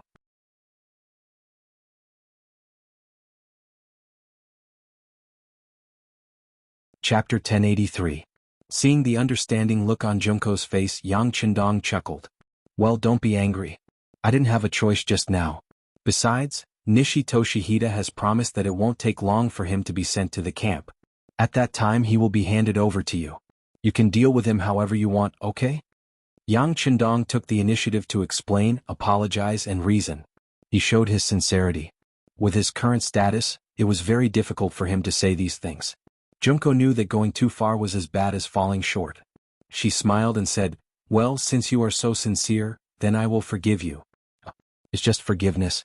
After I do this, it's equivalent to avenging you. Shouldn't there be a reward?" Yang Qindong smiled and said. His big hand had already moved on Junko's body. With a cry of surprise, Junko soon started to pant. The entire garden was intoxicating. After Nishi Toshihida left the five-star army's camp, he rushed all the way to the Anyun district, appeared in the main tent of the Japanese Empire's camp, and appeared in front of Supreme General Ashikaga Yoshimasa. He rushed back, even rushed day and night, just to tell the Supreme General the conditions that he and Yang Qindong agreed. The army couldn't be the enemy of the five-star army. It was too dangerous and full of too many unknowns. Ninji Dosu rushed back. Ashikaga Yoshimasa received him in the main tent, but his face was dark the whole time. He looked very unhappy. It was no wonder. Previously he sent this person over to stop the war. As a result, he lost nearly 100,000 troops and lost his territory in Changmen Prefecture. How could he not be angry? All of this was because he trusted Ningxi Duoxiu too much. Now that the main character was here, it was time to settle the score. Supreme General, good news, good news. Ninhei Dosu knew that the army had suffered a great loss because of him, so when the two sides met, he called out to Ashikaga Yoshimasa in order to give himself a chance to speak. Otherwise, based on his understanding of Ashikaga Yoshimasa would probably push him out of the tent and behead him. This was very useful, at least it made Ashikaga Yoshimasa interested. Good news? What good news? Since the Supreme General asked, Nishi Toshihita finally had the opportunity to speak. He immediately told the process and the result of his negotiation with Yang Qindong. This talk took a long time, and Ashikaga Yoshimasa frowned and narrowed his eyes. Finally, when Nishi Toshihita finished, Ashikaga Yoshimasa also asked, "You said that you have negotiated with Bugnam of Gojoseon to give the other party the entire Shanyang Dao region, and the other party has promised that they will not be enemies with us, right?" Yes, Bugnam of Gojoseon said so. In order to ensure that there will be no problems, I also drafted an agreement with Bugnam of Gojoseon's name and seal as proof. Nishi Toshihita took out a document and handed it to Ashikaga Yoshimasa. On the document, Yang Qindong's name and seal were indeed on it, and it also recorded the results of the negotiation. For example, as long as the Five-Star Army has occupied the West Sea Province and the Shanyang Dao region, then they can make a guarantee and promise to coexist peacefully with the Supreme General. Unless the other party takes the initiative to send troops to attack them, otherwise this agreement will be valid for a long time. Taking out two regions in one go was equivalent to publicly admitting that they belonged to the Five-Star Army. This was no different from betraying the country. Ashikaga Yoshimasa was a little hesitant. He was considering the consequences of doing this. Seeing Ashikaga Yoshimasa's hesitation, Nishi Toshihita was afraid that he would not agree in a fit of anger, so he hurriedly said, "Supreme General, although it seems that we have suffered some losses, you can deal with the Five-Star Army. But without the Five-Star Army as a major enemy, you can free yourself to deal with the other opposing forces. As long as you annihilate all those people and take their forces as your own, you will control the 5 major regions. At that time you won't have any worries. Wouldn't it be easy to deal with the Five-Star Army? In the end, this is still our Japanese Empire's territory. In the words of the Han people, even a strong dragon cannot suppress a local snake." Nishi Toshihita had a good plan. From the beginning to the end, he did not have any intention of giving in to the Five-Star Army. Everything was just a temporary measure. He only wanted to buy time to stabilize the rear and increase his strength. This was also why he dared to agree to this agreement and personally appeared in front of Ashikaga Yoshimasa to persuade him. Ashikaga Yoshimasa's days were not easy at all. Ever since the death of the emperor, he knew that there was going to be a storm. Otherwise, why didn't he take the initiative to kill his way into the palace and destroy the royal family? Why did he allow them to be high and mighty? At the very least, that was the impression he gave to outsiders. Kuki Kiyoshi had killed the emperor's entire family without any warning. This had indeed brought him a lot of trouble. Fortunately, the Japanese Empire was currently in a period of chaos. This was where his hope lay. There shouldn't be many people paying attention to the royal family. However, Princess Junko's announcement to the world changed everything. For a time, his forces became an existence that everyone wanted to kill. It seemed that if one wanted to become the legitimate force, they only needed to scold them and send troops to fight them to prove that they were legitimate. Because of this, not only were the troops temporarily unable to be recruited in time, but the Five-Star Army was also suddenly pressing on the front. With an interception in front and a pursuit behind, Ashikaga Yoshimasa was already in a dangerous situation. If the Five-Star Army suddenly stopped attacking, this would undoubtedly give him a chance to catch his breath. With enough time, he would be able to get rid of those people who wanted to beat him while he was down. Ning Shidoxia saw this and agreed to Yang Qindong's request without asking for permission. He also believed that as long as Ashikaga Yoshimasa wasn't stupid, he would definitely make the wisest and smartest choice. To be able to become a great general, not only was he brave, but Ashikaga Yoshimasa was also a very smart person. He only hesitated for a moment before nodding heavily. "Fine, let's give the Sanyang path to the Five-Star Army first. However, I will soon let them know that eating this great general's food is not that easy to swallow." Ashikaga Yoshimasa agreed and then issued a few orders. The 400,000 Japanese Empire troops stationed in the Sanyang Path began to retreat. After leaving the Sanyang Path, they didn't return to Pinyin Beijing. Instead they went straight to the Hokuriku, Tokai and Shanin Pass. There were already many warlords of the Japanese Empire there who wanted to take advantage of the chaos. Now was the time to deal with them. The Japanese army withdrew and gave up the entire Sanyang Path. Yang Qindong, who was already prepared, immediately gave an order. Then the 5-star army quickly moved forward and occupied the empty area that was not guarded by any army. Considering that they left in a hurry, most of the 2 million people of the Japanese Empire in the Sanyang Path didn't leave. Faced with such a large number of people, Yang Qindong immediately ordered them to board the transport ships and move them away. Yang Qindong never had a good impression of the Japanese Empire, so he didn't have much feelings for the people here. In order to complete this task, he also authorized the division commanders under him to threaten the people of the Japanese Empire if they resisted and refused to leave with the ships. However, it was best not to kill them. Of course, if they encountered people who were very cooperative, they had to deal with them with a smile. After all, these people would become Yang Xie's people in the future. Just as Yang Qindong expected, during the migration process, they did encounter some resistance from the people of the Japanese Empire. They used the reason that they had lived here for generations and refused to obey the orders of the 5-star army. There were even some people who wanted to take advantage of the fact that there were many people around them and scolded the 5-star army. There were even some who directly threatened to attack them. Towards these people, the soldiers of the 5-star army who had already received orders didn't show any mercy. Those who scolded him were given a few punches and slaps to teach him a lesson. Those who threatened him with force were given a round of beatings, causing him to be seriously injured. According to Yang Qindong, other than not taking their lives, he had done everything he could to beat and scold them. For this matter, the 5-star army also prepared for a large-scale cleanup if the local people resisted. For this reason, the matter was also reported to Yang Qindong. If something unexpected happened, he would order the encirclement and suppression order. In response to this request, Yang Qindong smiled and didn't sign it. Instead, he confidently said to Beta Persei, who sent the letter, "Don't worry, these people won't dare to do anything.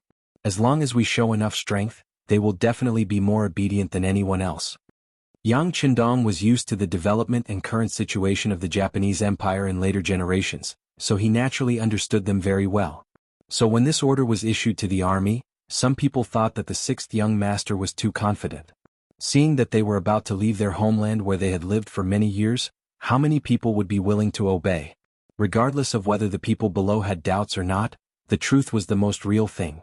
When the 5-star army showed their fists, the people of the Japanese Empire really became a lot more obedient. Those who took the initiative to jump out and wanted to use the fact that there were many people around them to cause trouble discovered that when the 5-star army really did not hold back, their fellow countrymen and even their neighbors chose to stand by and watch. They chose to ignore it and stay out of it. This was naturally related to the national characteristics of the Japanese Empire. This was a nation that advocated the strong and powerful. Just like in later generations when the Americans threw out 2 bombs, they, who were originally arrogant, became obedient. Later, when the Americans stationed troops on their island and repeatedly did some things that angered the heavens, nothing happened. In this regard, Wuxia's performance was much better than the Japanese Empire. In the face of the invasion and even domination by foreign races, they had been constantly resisting. Even if they knew that the hope was very small, there were still people who did it. Just like when the Ming dynasty was destroyed and the Qing dynasty was established, the so-called third prince of the Ming dynasty also lasted for hundreds of years and resisted for hundreds of years.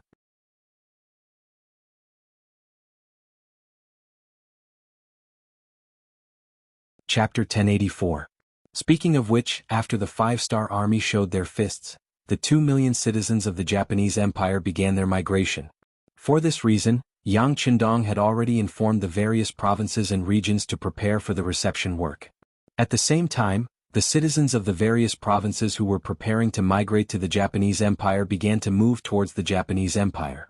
A migration of different ethnic groups was underway. Yang Qindong's timing was very good.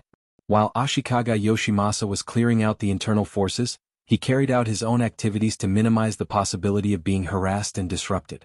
For example, Ashikaga Yoshimasa had received news that the 5-star army had taken away the citizens of the empire and replaced them with other foreigners.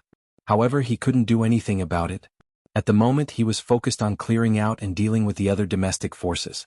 The flat well field in the northern land was one of the main targets to be dealt with. This person was originally an important minister that the emperor relied heavily on. He had once come up with many ideas to deal with Ashikaga Yoshimasa, but in the end he had angered Ashikaga Yoshimasa. Considering that it wasn't time to fall out with the royal family, the Supreme General transferred this person to the northern land, which wasn't very big. He hoped that time would slowly grind this person down. Unexpectedly, after a short period of time, the flat well field had become a force to be reckoned with. Not only did it forcefully unify the northern land, but it also created an army of 100,000 people, which became the strongest army to oppose the Supreme General's forces. When Princess Junko's decree was announced to the world, this person was the first to respond, which influenced the other warlords. After that, everyone took pride in beating and cursing Ashikaga Yoshimasa's army. Whoever did this would be the rightful ruler. Supreme General Ashikaga Yoshimasa relied on forceful methods to get to where he was today. How could he just watch others beat and curse him without retaliating? In order to show his strength, he didn't choose the weak at the beginning. Instead, he targeted the flat well field directly. He wanted to let others know what the consequences of angering him were. He wanted to see if anyone dared to oppose him in the future. Ashikaga Yoshimasa's army was constantly being mobilized. In the blink of an eye, it had reached 250,000 soldiers. However, it seemed that it wasn't enough. More soldiers were coming to the northern land. The flat well field, which only had 100,000 soldiers, was also under great pressure. He was also preparing his counterattack. For example, he kept trying to rope in the surrounding warlords, big and small, in order to fight against the Supreme General's army. For example, he spread the rumor that the Supreme General was a threat. He claimed that once he was eliminated, the other warlords would soon follow in his footsteps. For example, he used the reason that the Supreme General had given up the entire Mountain Sun path to the five-star army. He reprimanded the Supreme General for his actions of betraying the country. He also complained about the 2 million people of the Japanese Empire who were about to be relocated. He used to follow the Emperor of the Garden. He learned what it meant to take advantage of the situation and what it meant to oppress people with power. The flat well field played tricks with what he was good at. When all kinds of rumors spread, there were indeed voices of opposition to Ashikaga Yoshimasa. Especially when the 2 million people of the Mountain Sun path were indeed being relocated. Once the news spread, it attracted many people's opposition. With the mentality of bullying the weak and fearing the strong, they did not have the intention to attack the five-star army. In just 2 days, the news of the Japanese Empire's 100,000 soldiers being wiped out had already spread. The strength of the five-star army was painted with a mysterious symbol. Not daring to provoke the five-star army did not mean that they would not do anything. For example, they could always attack the Supreme General Ashikaga Yoshimasa's army. Although this force was very big, there were also many opponents. As long as the small forces gathered together, they still had the power to fight. The flat well field's tactics worked. For their own survival, more and more small warlords joined the army to resist Ashikaga Yoshimasa, who asked this person to be so strong that he broke the original balance. The news spread to the Supreme General's ears one by one. Ashikaga Yoshimasa was furious. If he had known that the flat well field was so talkative and difficult to deal with, he would have killed this person when he was in the palace to prevent future troubles. Now it was too late to say anything. The only thing he could do was to send out troops to eliminate this person.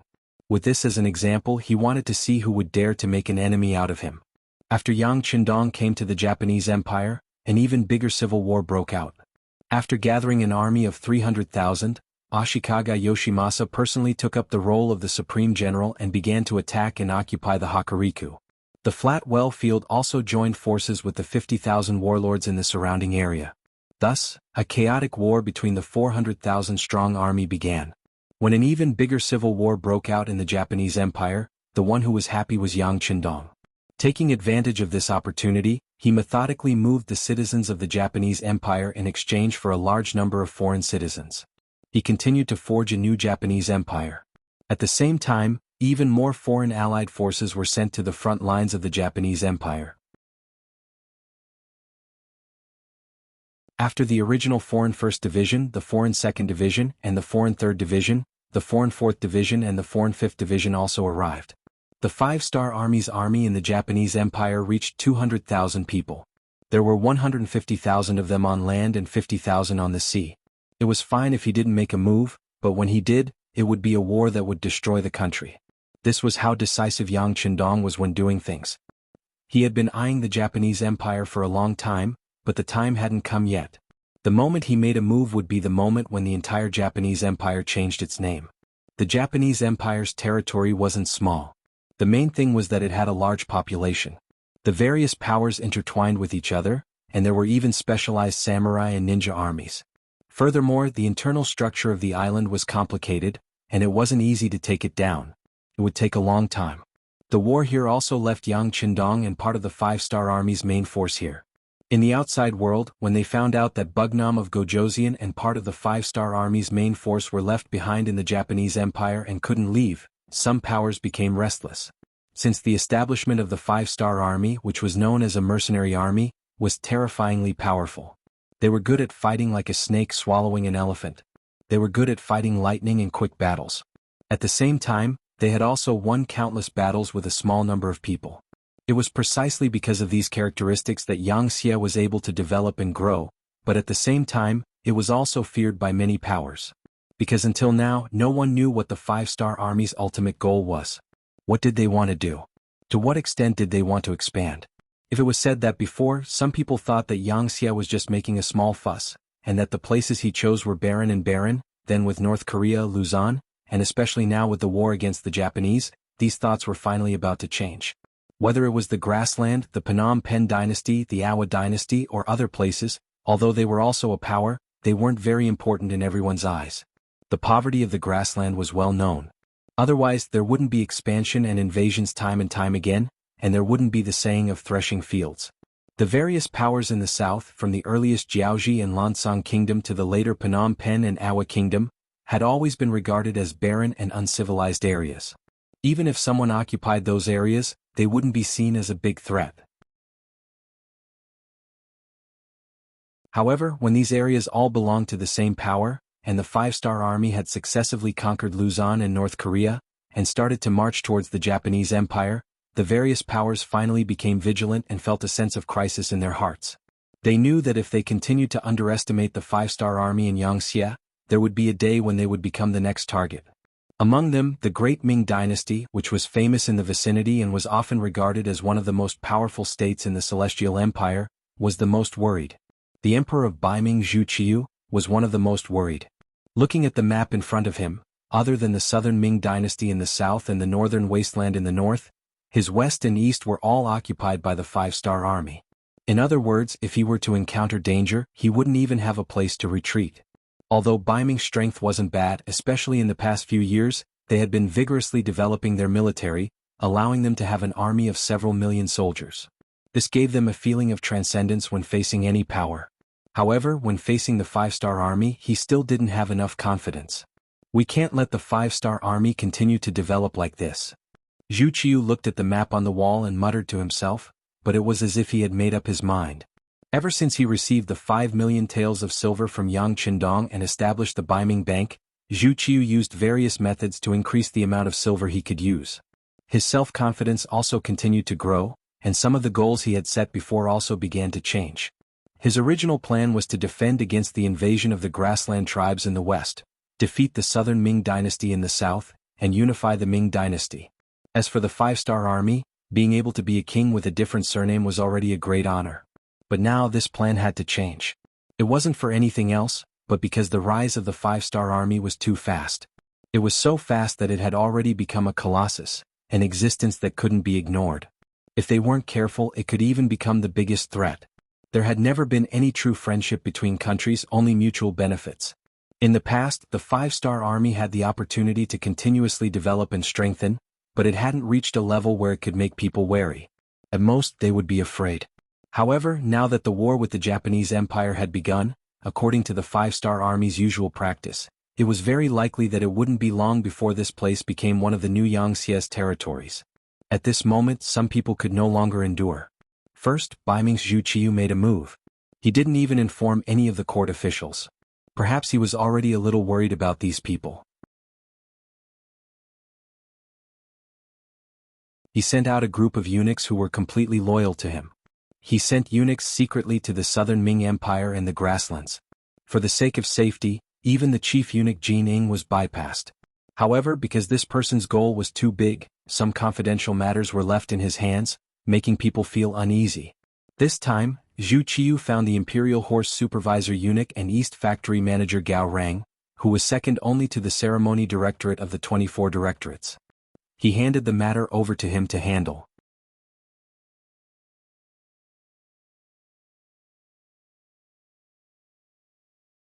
Chapter 1085. Gao Rang didn't disappoint.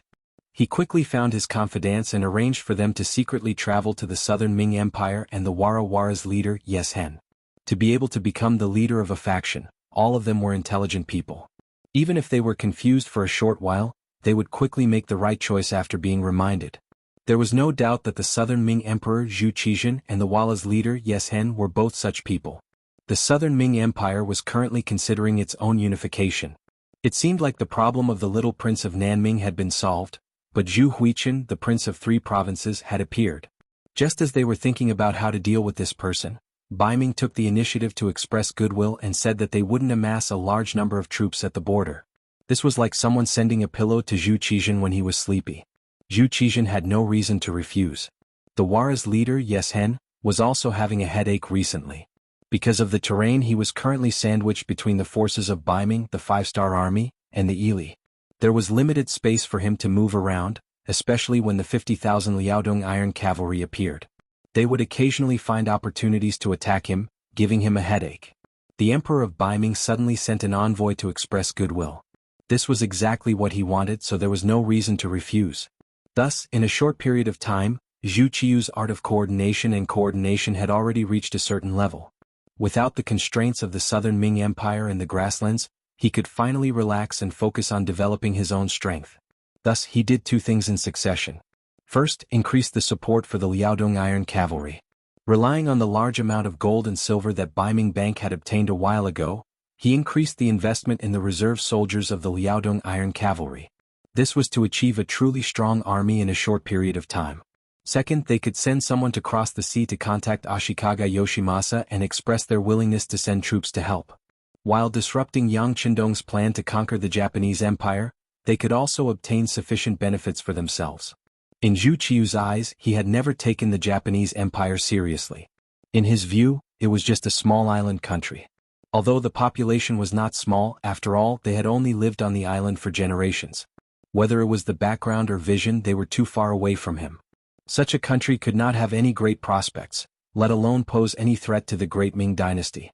If it wasn't for Yang Qindong setting his target here, he wouldn't have bothered to intervene in this matter. Those who weren't from the future naturally didn't know the future potential of the Japanese Empire, as well as the powerful ambitions in their hearts. It wasn't wrong to say that Zhu Qiu had such thoughts, but Yang Qindong also had his own insistence. He knew the situation in the future. This time, since he had taken action, he had no intention of letting the Japanese Empire go. Not to mention, if he wanted to unify the world, this was also a place where he had to fight. After the eunuch sent by Gao Rang secretly rowed the boat to the island, he soon saw Ashikaga Yoshimasa, who was a little anxious. Although the Supreme General had already reached a certain agreement with Yang Qindong, he was surprised to find that those people were not easy to deal with when he went back to deal with the opposing forces in the country. They were not as easy to deal with as he had imagined. It was just like Hirai Ida and Hokuru Island. Although the Supreme General had twice the military strength of Hirai Ida, the Supreme General was not as easy to deal with as he had expected. Instead, the Supreme General was gradually in a stalemate with Hirai Ida and Hokuru Island. Of course, Ashikaga Yoshimasa didn't know that although Yang Qindong couldn't send troops to help the flat well field on the surface in private, he had taken out a lot of money to support the other side. The most important thing for soldiers to fight was to be paid. This was the main reason why ordinary people were attracted to join the army. With enough money, more people could be attracted to join the army, and more people would be encouraged to perform better on the battlefield. This was the so-called people die for wealth. It was precisely because of the wealth in their hands that the flat well field's control over the army became stronger. At the same time, under the stimulation of money, the soldiers also showed their potential and performed better on the battlefield. As if he had returned to his teenage years, Hirai Ida's strength had greatly increased. Although there was not much change in his military strength due to certain reasons, the increase in his combat power still brought a lot of trouble to his opponent, Ashikaga Yoshimasa. He had an army of 300,000 that was twice his size, but they had not made much progress even after a month of hard fighting. Instead, they had suffered heavy losses and their strength had been greatly reduced. This result was naturally not what Ashikaga Yoshimasa wanted to see. However, facing the flat well-field army that seemed to have completely changed, he really didn't have any better ideas. Especially when he found out that Yang Qindong's 5-star army had completed more than 70% of the reconstruction work. In other words, he felt a sense of danger when he saw that Yang Qindong's 5-star army was about to pull out of trouble. It was at this time that the eunuch envoy sent by Ming arrived. This also gave Ashikaga Yoshimasa new hope. The two sides met in secret and talked for a full day and night. Finally, they reached a series of agreements. When he walked out of the tent the next day, Ashikaga Yoshimasa's face had already changed from a dispirited look to a radiant one. History had also changed at this moment. At least in his own tent, Yang Qindong was stunned for a long time when he received the news from the intelligence department. Young master, Ashikaga Yoshimasa suddenly announced that the Japanese Empire has become an island of Ming and is an inseparable part of it. Regarding this matter, Ming's envoy also took out the imperial edict personally written by the acting emperor and announced it to the public. When Beta Persei said this, he was also confused. He didn't know how this trick was done, but he could also understand one thing. That is, the situation has changed. For the 5-star army, for the young master, this is not a good thing. This is of course not a good thing. Ashikaga Yoshimasa suddenly hugged Ming's thigh, which is equivalent to becoming full of confidence. One must know that in that era the great Ming dynasty was still very famous. At least in the eyes of the Japanese Empire, it was a very powerful country. It was an existence that they couldn't provoke and couldn't afford to provoke. With this in mind, Ashikaga Yoshimasa, who had the support of Ming, naturally had more confidence and trump cards. He was afraid that he would soon put great pressure on the forces opposing him in the flat well field.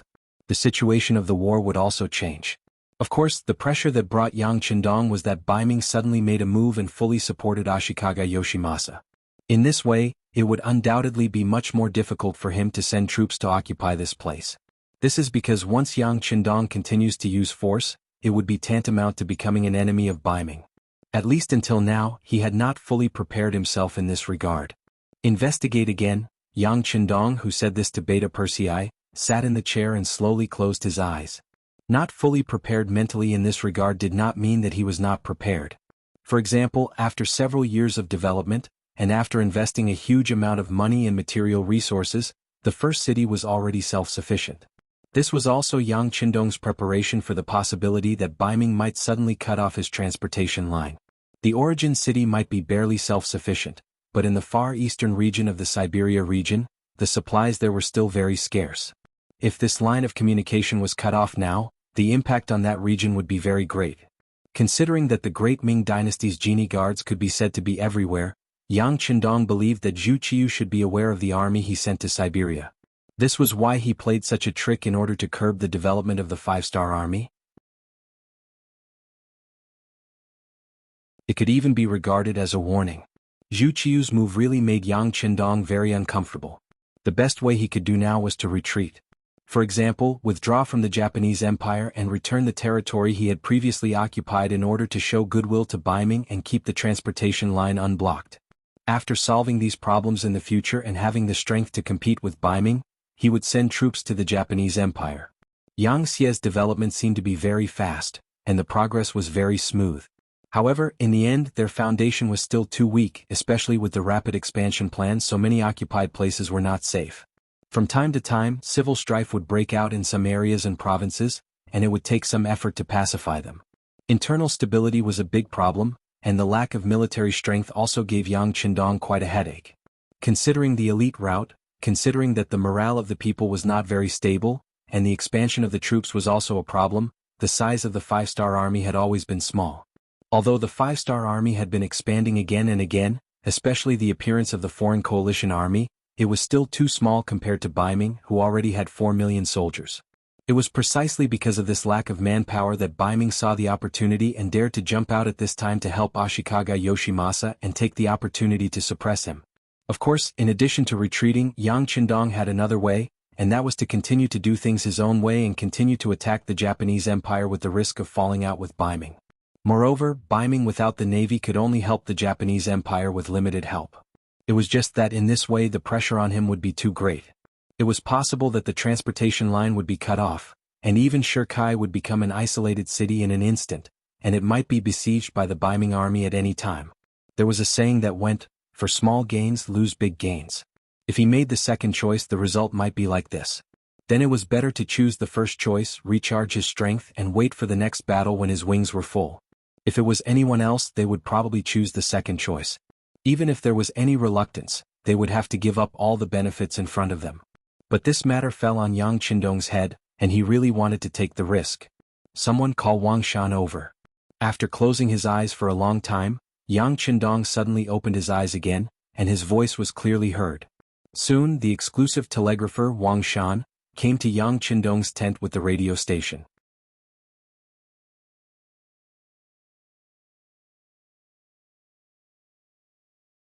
Chapter 1086.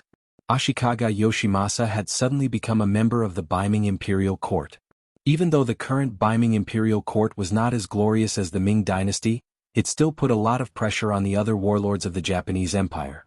Some of the smaller factions of the Japanese Empire who had wanted to send troops to harass the Supreme General hesitated and decided to bide their time. Using this opportunity, Ashikaga Yoshimasa sent out the eloquent and resourceful Nishi Toshihide to various places to put pressure on them and express his goodwill. He said that as long as they were willing to turn over a new leaf, he would let bygones be bygones. He would even consider fighting for more benefits for everyone when the new country was established. Once the promise was made, coupled with Nishi Toshihide's ability, many people responded quickly. It was still the same old saying that benefits were the only thing that would never change. In the face of benefits, the previous dirty deeds were nothing at all. In just 10 days, 7 small and medium-sized forces expressed their intention to attach themselves to Ashikaga Yoshimasa. These people added up to about 15,000 people. Although the number of people didn't seem to be a lot, the beginning was always the hardest. Once there was a good start, the following matters would be much easier to handle. Another 10 days passed, and another 30,000 people changed their allegiance. They went from being opposed to Ashikaga Yoshimasa to supporting him. Not only that, but 10,000 of these 30,000 people were originally allies of the Flat Well Field.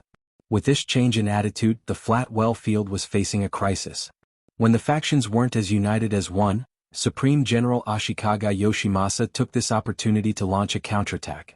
He attacked the Hokuriku province and 5 days later he took over the Hokuriku province's Ekizan prefecture and headed straight for the Flat Well Field's headquarters, Yuecheng Prefecture.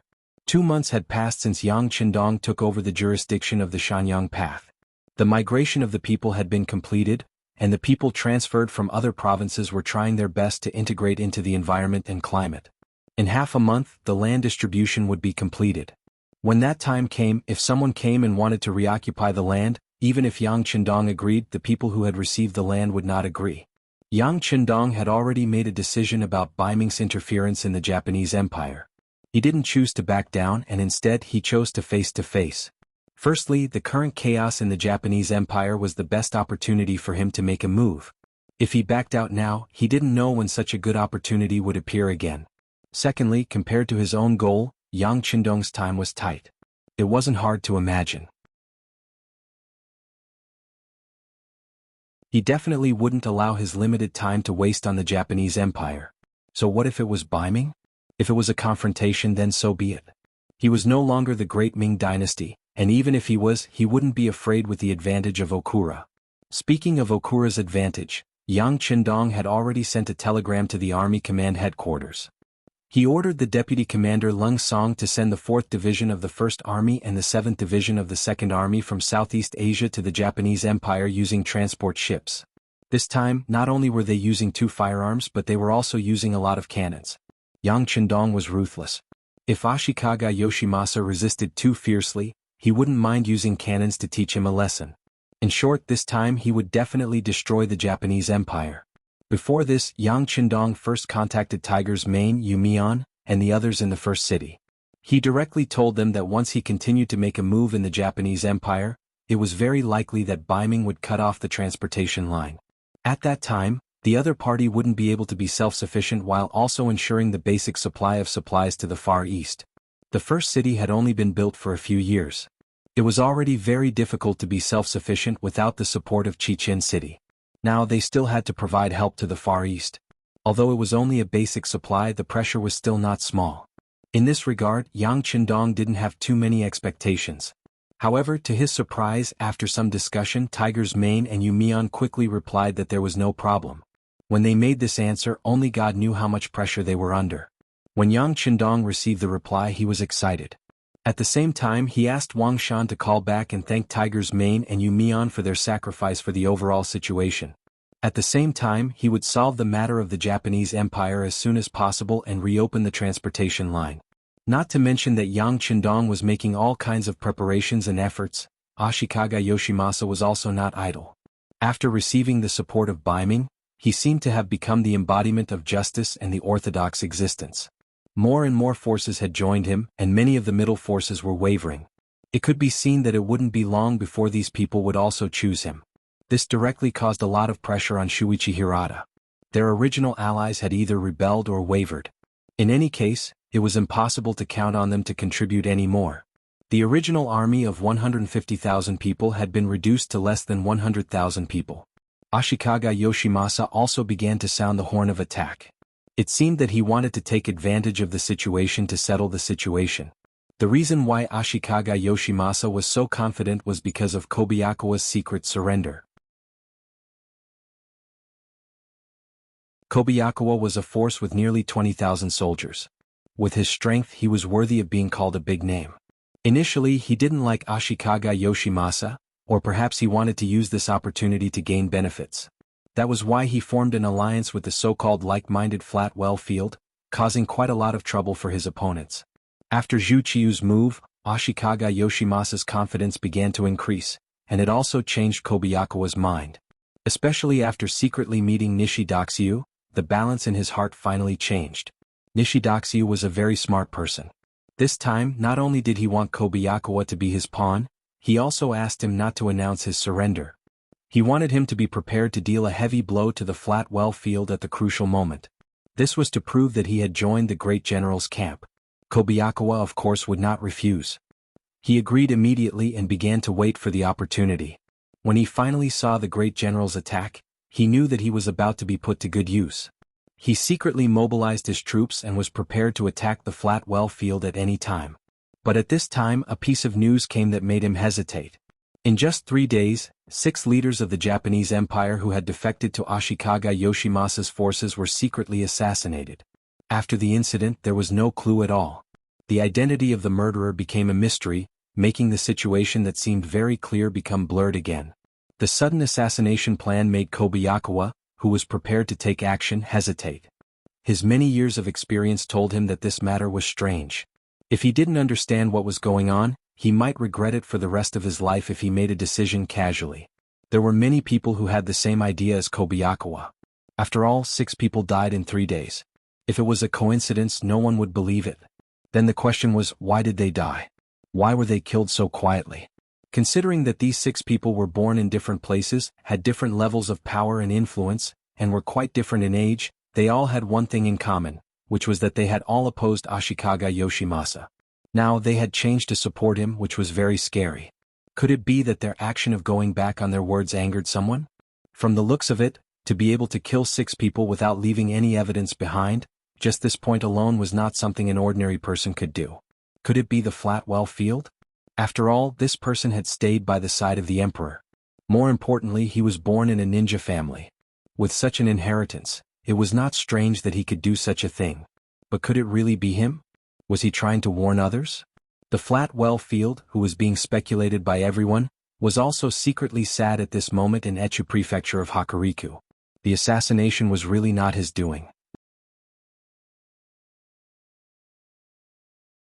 It was true that he was born in a ninja family, but no one knew better than him that the ninja masters of his family had long withered. The only one they could rely on was Kobayakawa, who always protected him. How could Flatwell Field, who no longer had the ability to threaten others and could only defend himself, do such a thing? For this reason, he specially called Kobayakawa to ask him about this matter. Kobayakawa, Could it be someone who has a very good relationship with our family, or your former friends who couldn't stand it? No. After a little hesitation, Kobayakawa gave an answer. As if he found that Flat Wellfield didn't believe it, he replied with a solemn face. If only 1 or 2 people died it might be possible, but 6 people died at once. This is a bit unbelievable. You know, the ninja power of our family has long been declining. Even if they wanted to do it, I'm afraid they don't have the ability to do it. Kobayakawa's answer completely cut off Flat Wellfield's idea. He sighed and said, "Then who could it be?" "General, it shouldn't be the work of the Japanese Empire. Most of the ninja forces are now in the hands of Ashikaga Yoshimasa. He wouldn't do such a thing, and because of his existence no one in the Japanese Empire has the strength and courage to do such a thing, so..." Listening to Kobayakawa's analysis, Flat Wellfield felt that he had grasped something. "So you said that it's not the work of the Japanese Empire? Could it be Bugnam of Gojoseon?" "It's Bugnam of Gojoseon, it must be him." Ashikaga Yoshimasa, who was in Hakuriku's Ekizen prefecture, was roaring angrily in a large courtyard that he had just occupied not long ago. At first, like everyone else, he thought that the killer was Flat Wellfield, who asked him to be his biggest enemy now, and at the same time he also had a ninja background. But when he also called Matsumoto Kazuma, who was in charge of the ninja department, he ruled out the possibility that Flat Wellfield was behind the scenes, and finally set the target on Yang Qindong.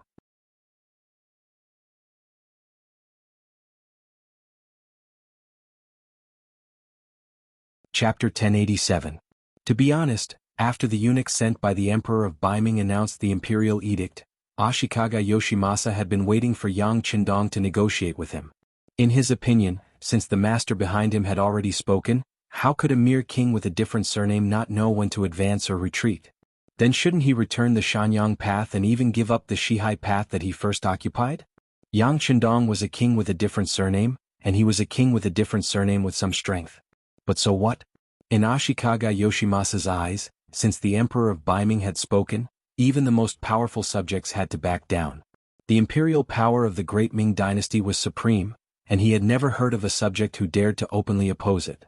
Even if they wanted to rebel, they would have to think of all kinds of reasons and then act in the name of protecting the king. This was the impression that the Han people had left on Ashikaga Yoshimasa. In a country that always followed morals and paid attention to propriety, justice, integrity, and shame, it was very difficult for a great hero to appear. Even if one appeared by chance, if he didn't follow the rules, it wouldn't take long for those who envied him to gang up and kill him. He had almost forgotten about the 5-star army that he no longer regarded as a match for. However, the sudden assassination of 6 people made him understand that this Bugnam of Gojoseon didn't seem to be afraid of the imperial power of the great Ming dynasty. At least, he was far more confident than he had imagined. When the result came out, even Ashikaga Yoshimasa was shocked. Could it be that he had to compete with this King Wunan of Daimyeon? Of course, Ashikaga Yoshimasa wasn't afraid. After all, this was the territory of the Japanese Empire, and he had the support and recognition of the Emperor of Ming. His military strength and provisions were many times more than the 5-star army, so there was no reason for him to be afraid. If he had to say something, then it was to prevent the other party from assassinating him. After all, this kind of method could be used to deal with others, but who could guarantee that it wouldn't be used to deal with him? Kun Matsumoto, I will have to trouble you next. Please show your strength. If someone really dares to make a move against this great general, let them know that there are still the most powerful ninjas in the Japanese Empire. Since he had been praised, Matsumoto Kazuma really didn't have a reason to refuse. Not to mention that the ninjas behind him had to rely on the great general. After all, ninjas were born with martial arts first priority, first, second, and ignored other things like how they had to deal with ordinary people, how to deal with ordinary people, and how to accumulate enough money to pay enough money for training and daily expenses. Now that the great general had spoken, Matsumoto Kazuma immediately nodded and said, "Hai, please rest assured there will be no mistakes in your safety." Yoshi, Ashikaga Yoshimasa nodded with satisfaction, then turned his attention to how to deal with the opposing forces in the Flat Wellfield. In his opinion, this was the most urgent thing to solve. As for the 6 people who were killed, they were just some nameless pawns, and they couldn't change the overall situation. After he calmed down the civil strife in the Japanese Empire, the 5-star army, as an outsider, would no longer need to stay here, so they would have to leave. It was naturally Yang Qindong's idea to kill them, and it was the Wolf Fang Special Forces that did it. When this Wolf Fang Special Forces was first established, They were set to complete beheadings and various other urgent tasks. However, killing 6 unsuspecting leaders of the Japanese Empire didn't take much effort. Coupled with the complete information from the intelligence department, it wasn't as simple as killing chickens, but in short, it wasn't that difficult. Today the 5-star army was still stabilizing the Nankado area. Yang Qindong knew very well that without a stable rear, once they fought with the enemy, it would be a terrible thing, so the army couldn't move yet. Even so, the Wolf Fang Special Forces and the Ghost Shadow Assault Team came in handy at this moment. Continue to issue orders to them, let Wolf Fang and Ghost Shadow cooperate well and make them stand out. Sigh, we still don't have enough people. Yang Qindong sighed and said to Beta Persei beside him. Beta Persei liked to see the young master's domineering aura. After he laughed, he went out to find the reporter Wang Shan. A new bloody storm unfolded one by one in the following time. After the 6 people were killed, on the 4th day 2 more leaders who publicly supported Ashikaga Yoshimasa were killed. On the 5th day 3 people were killed, and on the 6th day 2 more people were killed. When the news continued to spread, not only did the forces who had originally said that they would stand up to support Ashikaga Yoshimasa stop all their actions, but some of the forces who had publicly supported Ashikaga Yoshimasa actually shouted slogans against it. But they just shouted. They didn't mean to attack the forces of the great general. Instead, after shouting, they went into hiding like a turtle. Smart people could see at a glance that they were just doing this to save their lives. It was just a gesture. But this gesture was enough to give Ashikaga Yoshimasa a headache. The deaths of those people were like slaps to his face, which made him feel ashamed and furious at the same time. They're going too far.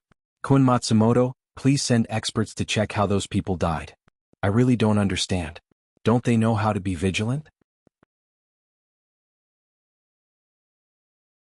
While cursing Yang Qindong's unscrupulous actions, Ashikaga Yoshimasa also hated those dead people. They didn't even have the strength to protect themselves. They really deserved to be killed. Ashikaga Yoshimasa was angry. He thought that he must find out the reason and then give a firm counterattack, because this is a serious provocation to him, the great general. Matsumoto Kazuma moved quickly. 3 days later he returned to Ashikaga Yoshimasa with the results. He had already seen the bodies of the dead, so it was easy for him to find the gunshot wounds and the bullets that had entered their bodies. Oh, so they were killed by firearms from a distance? Listening to the report, Ashikaga Yoshimasa asked with some surprise. Yes. I have long heard that the firearms in the 5-star army are very advanced. Now it seems to be true. Matsumoto Kazuma nodded and admitted. The facts were in front of him. Ashikaga Yoshimasa's heart also gave birth to a trace of fear. After all, the unknown was the scariest. What if the 5-star army used the same method on him? What should he do? Would he be able to defend himself? Just as his face was constantly changing and uncertain, Matsumoto Kazuma on the side seemed to have seen something. He reported again and added, I have brought people to see it, and I have also done a professional investigation. The effective range of this firearm should be very far, but it is only about 600 meters. When these people died, the guards around them were concentrated on the periphery, which gave the shooter a chance. And if we can arrange more people to protect the Supreme General when you go out, and at the same time, the safe search range is 600 meters away, then no one can hurt the Supreme General, and these assassins sent by the 5-star army will not be able to succeed. This answer was exactly what Ashikaga Yoshimasa wanted to hear. After seeing that Matsumoto Kazuma had a specific arrangement, he smiled with satisfaction and said, Very good, I am happy to have a captain like you. It's just that some people must be punished when they make a mistake. Since you know what is done, then Kun Matsumoto should know what to do next. Matsumoto Kazuma quickly understood the meaning of Ashikaga Yoshimasa's words, and immediately replied, Supreme General, don't worry, I will arrange for the best ninjas to be dispatched, and we will definitely give the 5-star army a good lesson. For this result, Ashikaga Yoshimasa was very satisfied. He reached out and patted Matsumoto Kazuma's shoulder to show his affection. But what they didn't know was that the so-called musket could only shoot up to 600 meters away. This inference was correct. From this point of view, Matsumoto Fuma and his ninjas were quite capable. But the reason why the sniper rifle could shoot at such a close range was because it was a trap set by Taihu. The bullets were not shot from the sniper rifle, but from the ordinary Type 95. This was done to create an illusion and make them slack in their defense. Of course, this was a matter for the future. For now, they were preparing to take revenge on the 5-star army. Under Matsumoto Kazuma's personal selection, Kitamura, Yui Suzuki, and Kazuma were selected to be the hidden ninjas of the Mountain Sun Path. Ninjas were also divided into different levels. From bottom to top they were trainee ninja, genin, chunin, jonin, and special ninja. Sending out 3 special ninjas at once was already the limit of what Matsumoto Kazuma could send out. This was because he only had 4 special ninjas on his side, including himself. This time, other than himself, the other 3 special ninjas were sent out.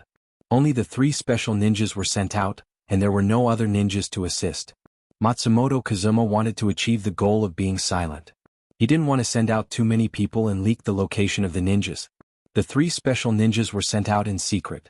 Even with Yang Xie's intelligence department, they couldn't find any traces, but the relevant defensive measures had already been taken. After Yang Qindong sent out Wolf Fong and Ghost Shadow, he was prepared for a counterattack. The reason why his subordinates couldn't find anything was because the person who came was too strong. But this kind of strength might affect others, but it was nothing to Yang Qindong. Ever since Yang Qindong came to this era, not only did he have the help of the mysterious Daikara, but his strength was also constantly rising.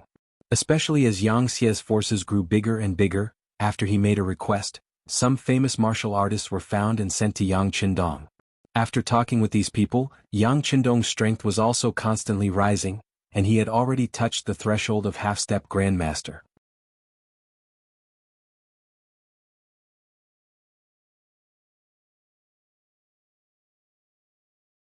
Chapter 1088. At this time, Yang Qindong's perception of the outside world was more sensitive than before, especially his perception of danger. That kind of wonderful feeling could not be described with words. That wasn't the only aspect of his improvement. The strength and speed of his attacks had also improved by quite a bit. At the very least, when he fought with Yang Air and the other dragon guards, he was much more relaxed. Often, the moment he attacked, the dragon guards, who were known to be 1 in 1,000, would be unknowingly knocked to the ground. With such an improvement in personal strength, Yang Qindong was not only not afraid of the possible revenge of Ashikaga Yoshimasa, but also had a sense of eagerness. Another 10 days had passed, and the settlement of the Yang people in the Shanyang Path was finally completed. The non-human people who were sent over from the various provinces were allocated to their own fields according to their population.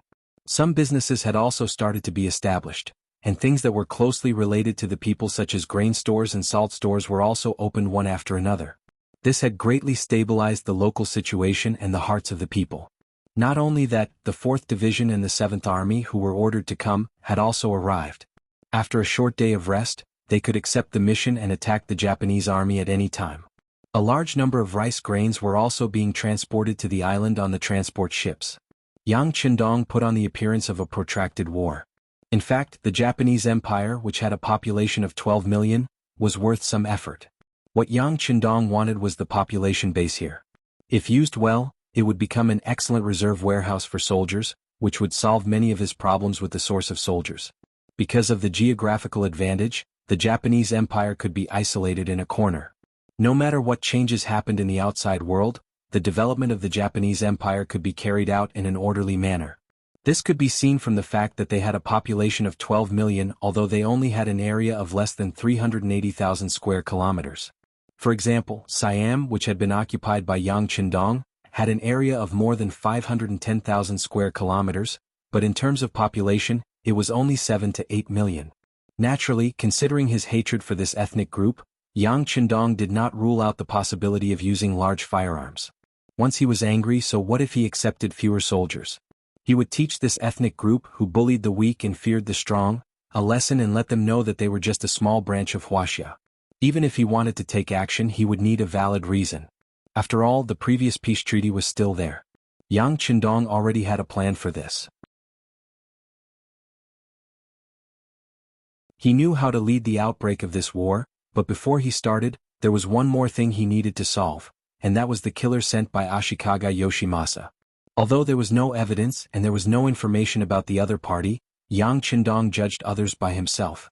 He believed that Ashikaga Yoshimasa was not a person who was willing to suffer in silence, so the killer should have been sent out long ago. It was just that the action was secretive and had not been discovered. It didn't matter. Wuxia had a long history and it was very famous in the art of war. It had been translated into many languages, and this time Yang Qindong used one of the 36 stratagems to lure the snake out of its hole. Beta Persei, Go out for a walk with the young master. Yang Qindong had a relaxed expression as he changed into a loose green robe. Go out for a walk? Beta Persei's expression changed in an instant. He followed Yang Qindong every day, and he knew very well that Ashikaga Yoshimasa could send killers for revenge at any time. It was said that the commanders of the 5-star armies and above had extra protection around them. Then, as the leader and the core of the army, shouldn't Yang Qindong stay in the tent to be safe? Taking the initiative to go out was tantamount to asking for trouble. At this moment, Beta Persei stood still. Beta Persei's behavior was seen by Yang Qindong, but he didn't say anything. Perhaps he had already guessed that this would be the result, so he just smiled and then walked towards another big tent with Junko. Yang Qindong not only wanted to go out for a walk, but also wanted to take Junko with him. Did he really think that the ninjas of the Japanese Empire were vegetarians? Beta Persei panicked and wanted to dissuade him, but just as he moved, Yang Qindong's voice came from the other side. If you want to stop me, then stay in the big tent and guard the base camp. With just this sentence, Beta Persei became hesitant. It seems that Yang Qindong is a very democratic person, and he is willing to listen to everyone's opinions on some issues. In his words, 3 cobblers are better than 1 zhuge liang. This is also one of the reasons why everyone speaks in military and political meetings. Knowing the temper of the 6th young master, everyone has their own opinions, and once a good opinion is adopted, isn't it equal to entering the eyes of the 6th young master? At the same time, Yang Qindong is also stubborn on some things. If he decided on something, it would be very difficult for others to stop him. At the very least, it was not something that Yang Heir alone could do. Thinking that if he can't stop him, even the qualification to follow him will be deprived, Beta Persei obediently closed his mouth, but when Yang Qindong went to call Junko, he called the first guard Captain Chiovi and ordered him to send some of the most elite people to follow the young master. Beta Persei and Chiovi were already prepared, and what happened next was as they guessed. Yang Qindong didn't choose to take too many long way, including Junko, her maid Miko, and Captain Kobayashi. There were only a dozen people in total, including Beta Persei and Captain Chiovi. More than a dozen horses walked out of the barracks unhurriedly from the south to the north. The location chosen by the 5-star army was Misako Prefecture, and a little north from here was Boma Prefecture, which was the border between Shanyang-do and Ping and Beijing. The north of Misako Prefecture belonged to Boki Prefecture and Yinban city of Shanin-do. It was the junction of the 3 places, and usually the public security was somewhat chaotic. Yang Qindong and the others chose a place called Shaoyin Mountain at the junction of the 3 places. It was said that it was warm in winter and cool in summer, and the climate was pleasant and the environment was good. Yang Qindong took Junko out to enjoy the scenery and also to relax during the war. Junko was very happy that Yang Qindong was willing to come out to play with her. She was as lively as a little girl on the horse. After leaving the barracks, her bell-like laughter could be heard all the way, spreading far and wide in the empty mountains. Yang Qindong looked at Junko's performance, and his eyes were full of a doting smile. He seemed to be in a good mood, but no one noticed the caution in his eyes from time to time, and the tension of his muscles. He was in a state where he was ready to go all out at any time. The group of more than a dozen people went all the way. Except for Beta Persei, Chiovi, and Kobayashi, the other long way spread out, keeping a distance of dozens of meters away from Yang Qindong and the other corps members to ensure that if there was any danger they could warn them at any time. Although there were few people, the division of labor was clear, and each direction could be guaranteed to have 1 or 2 long way, which also greatly enhanced the sense of security. Yang Qindong and the others arrived at the foot of Shaoyin Mountain without any surprises or dangers. Here they saw a spring that was flowing. Because of the geographical and environmental reasons, there were many springs in the Japanese Empire, which directly led to the development of the hot spring industry in the Japanese Empire. Therefore, the appearance of this spring was not unexpected. The moment she saw it, Junko happily got off the horse and came to the spring under the accompaniment of the maid Yoshiko. At this time it was September and the weather was still a little hot at noon. But when they came to the spring, a cool breeze blew on their faces, making Junko smile happily. She didn't forget to ask Yang Qindong to come down from the horse to share this cool breeze with her. Of course, Yang Qindong wouldn't refuse Junko's enthusiasm. He looked around casually, then slowly jumped off the white dragon horse. At the same time, he ordered Beta Persei and Chiovi, "Tell the brothers to rest for a while, don't be so nervous all the time." After the 6th young master spoke, Chiovi waved his hand, and the 10 long way immediately dismounted and found a cool place to rest for a while. At this moment Yang Qindong also walked towards the spring with steady steps. But at this time, a sword light suddenly flew out from the dense forest in front of the spring. The target was Princess Junko, who was still squatting there with a happy face. The sword light came out of nowhere. It was so sudden that Junko, who was attacked, couldn't help but fall to the ground after letting out a scream. She could only watch as the sword light pierced towards her throat. At this critical moment, the maid Tomiko, who was following beside her, moved. She pulled out a soft sword from her waist and met the sword light head-on. The two collided and saved Tomiko from the butcher's knife. Taking advantage of this opportunity, the captain of the guards, Xiao Lin, had already rushed forward. Along with him was Yang Er, who had pulled out his sword. Even the captain of the Longwei First Squad, Chiu Vi, also brandished his sword. While calling people to protect the sixth young master, he also rushed towards the spring. Yoshiko blocked in time and saved Junko, but she couldn't win. She was stabbed in the shoulder and blood stained her arm. Fortunately, Yang Er and Kobayashi arrived in time and took their places. The two of them fought with the ninja assassins, who were dressed in tight black clothes that had suddenly appeared from the left and right. Don't let him escape. Yang Qindong surprisingly didn't rush forward. Instead, under the protection of Tu Longwei, he stood in place and pointed at the ninja of the Japanese Empire. With his order, the other 8 Longwei formed an encirclement under the leadership of Chiu Vi, firmly surrounding the ninja of the Japanese Empire, cutting off all his escape routes. When things developed to this point, it seemed that everything was going very smoothly. The ninja who appeared looked like he would be captured if he didn't die. There was no way out. Especially under the full counterattack of Beta Persei and Kobayashi, the two of them gradually gained the upper hand. You're tuning in to the Han Li's Wuxia Adventures YouTube channel. We're so grateful for your support, and don't forget to subscribe to join us on this incredible journey through captivating stories. Your generosity through donations truly makes a world of difference, as it's the primary source of revenue that allows me to expand and enhance this channel for you.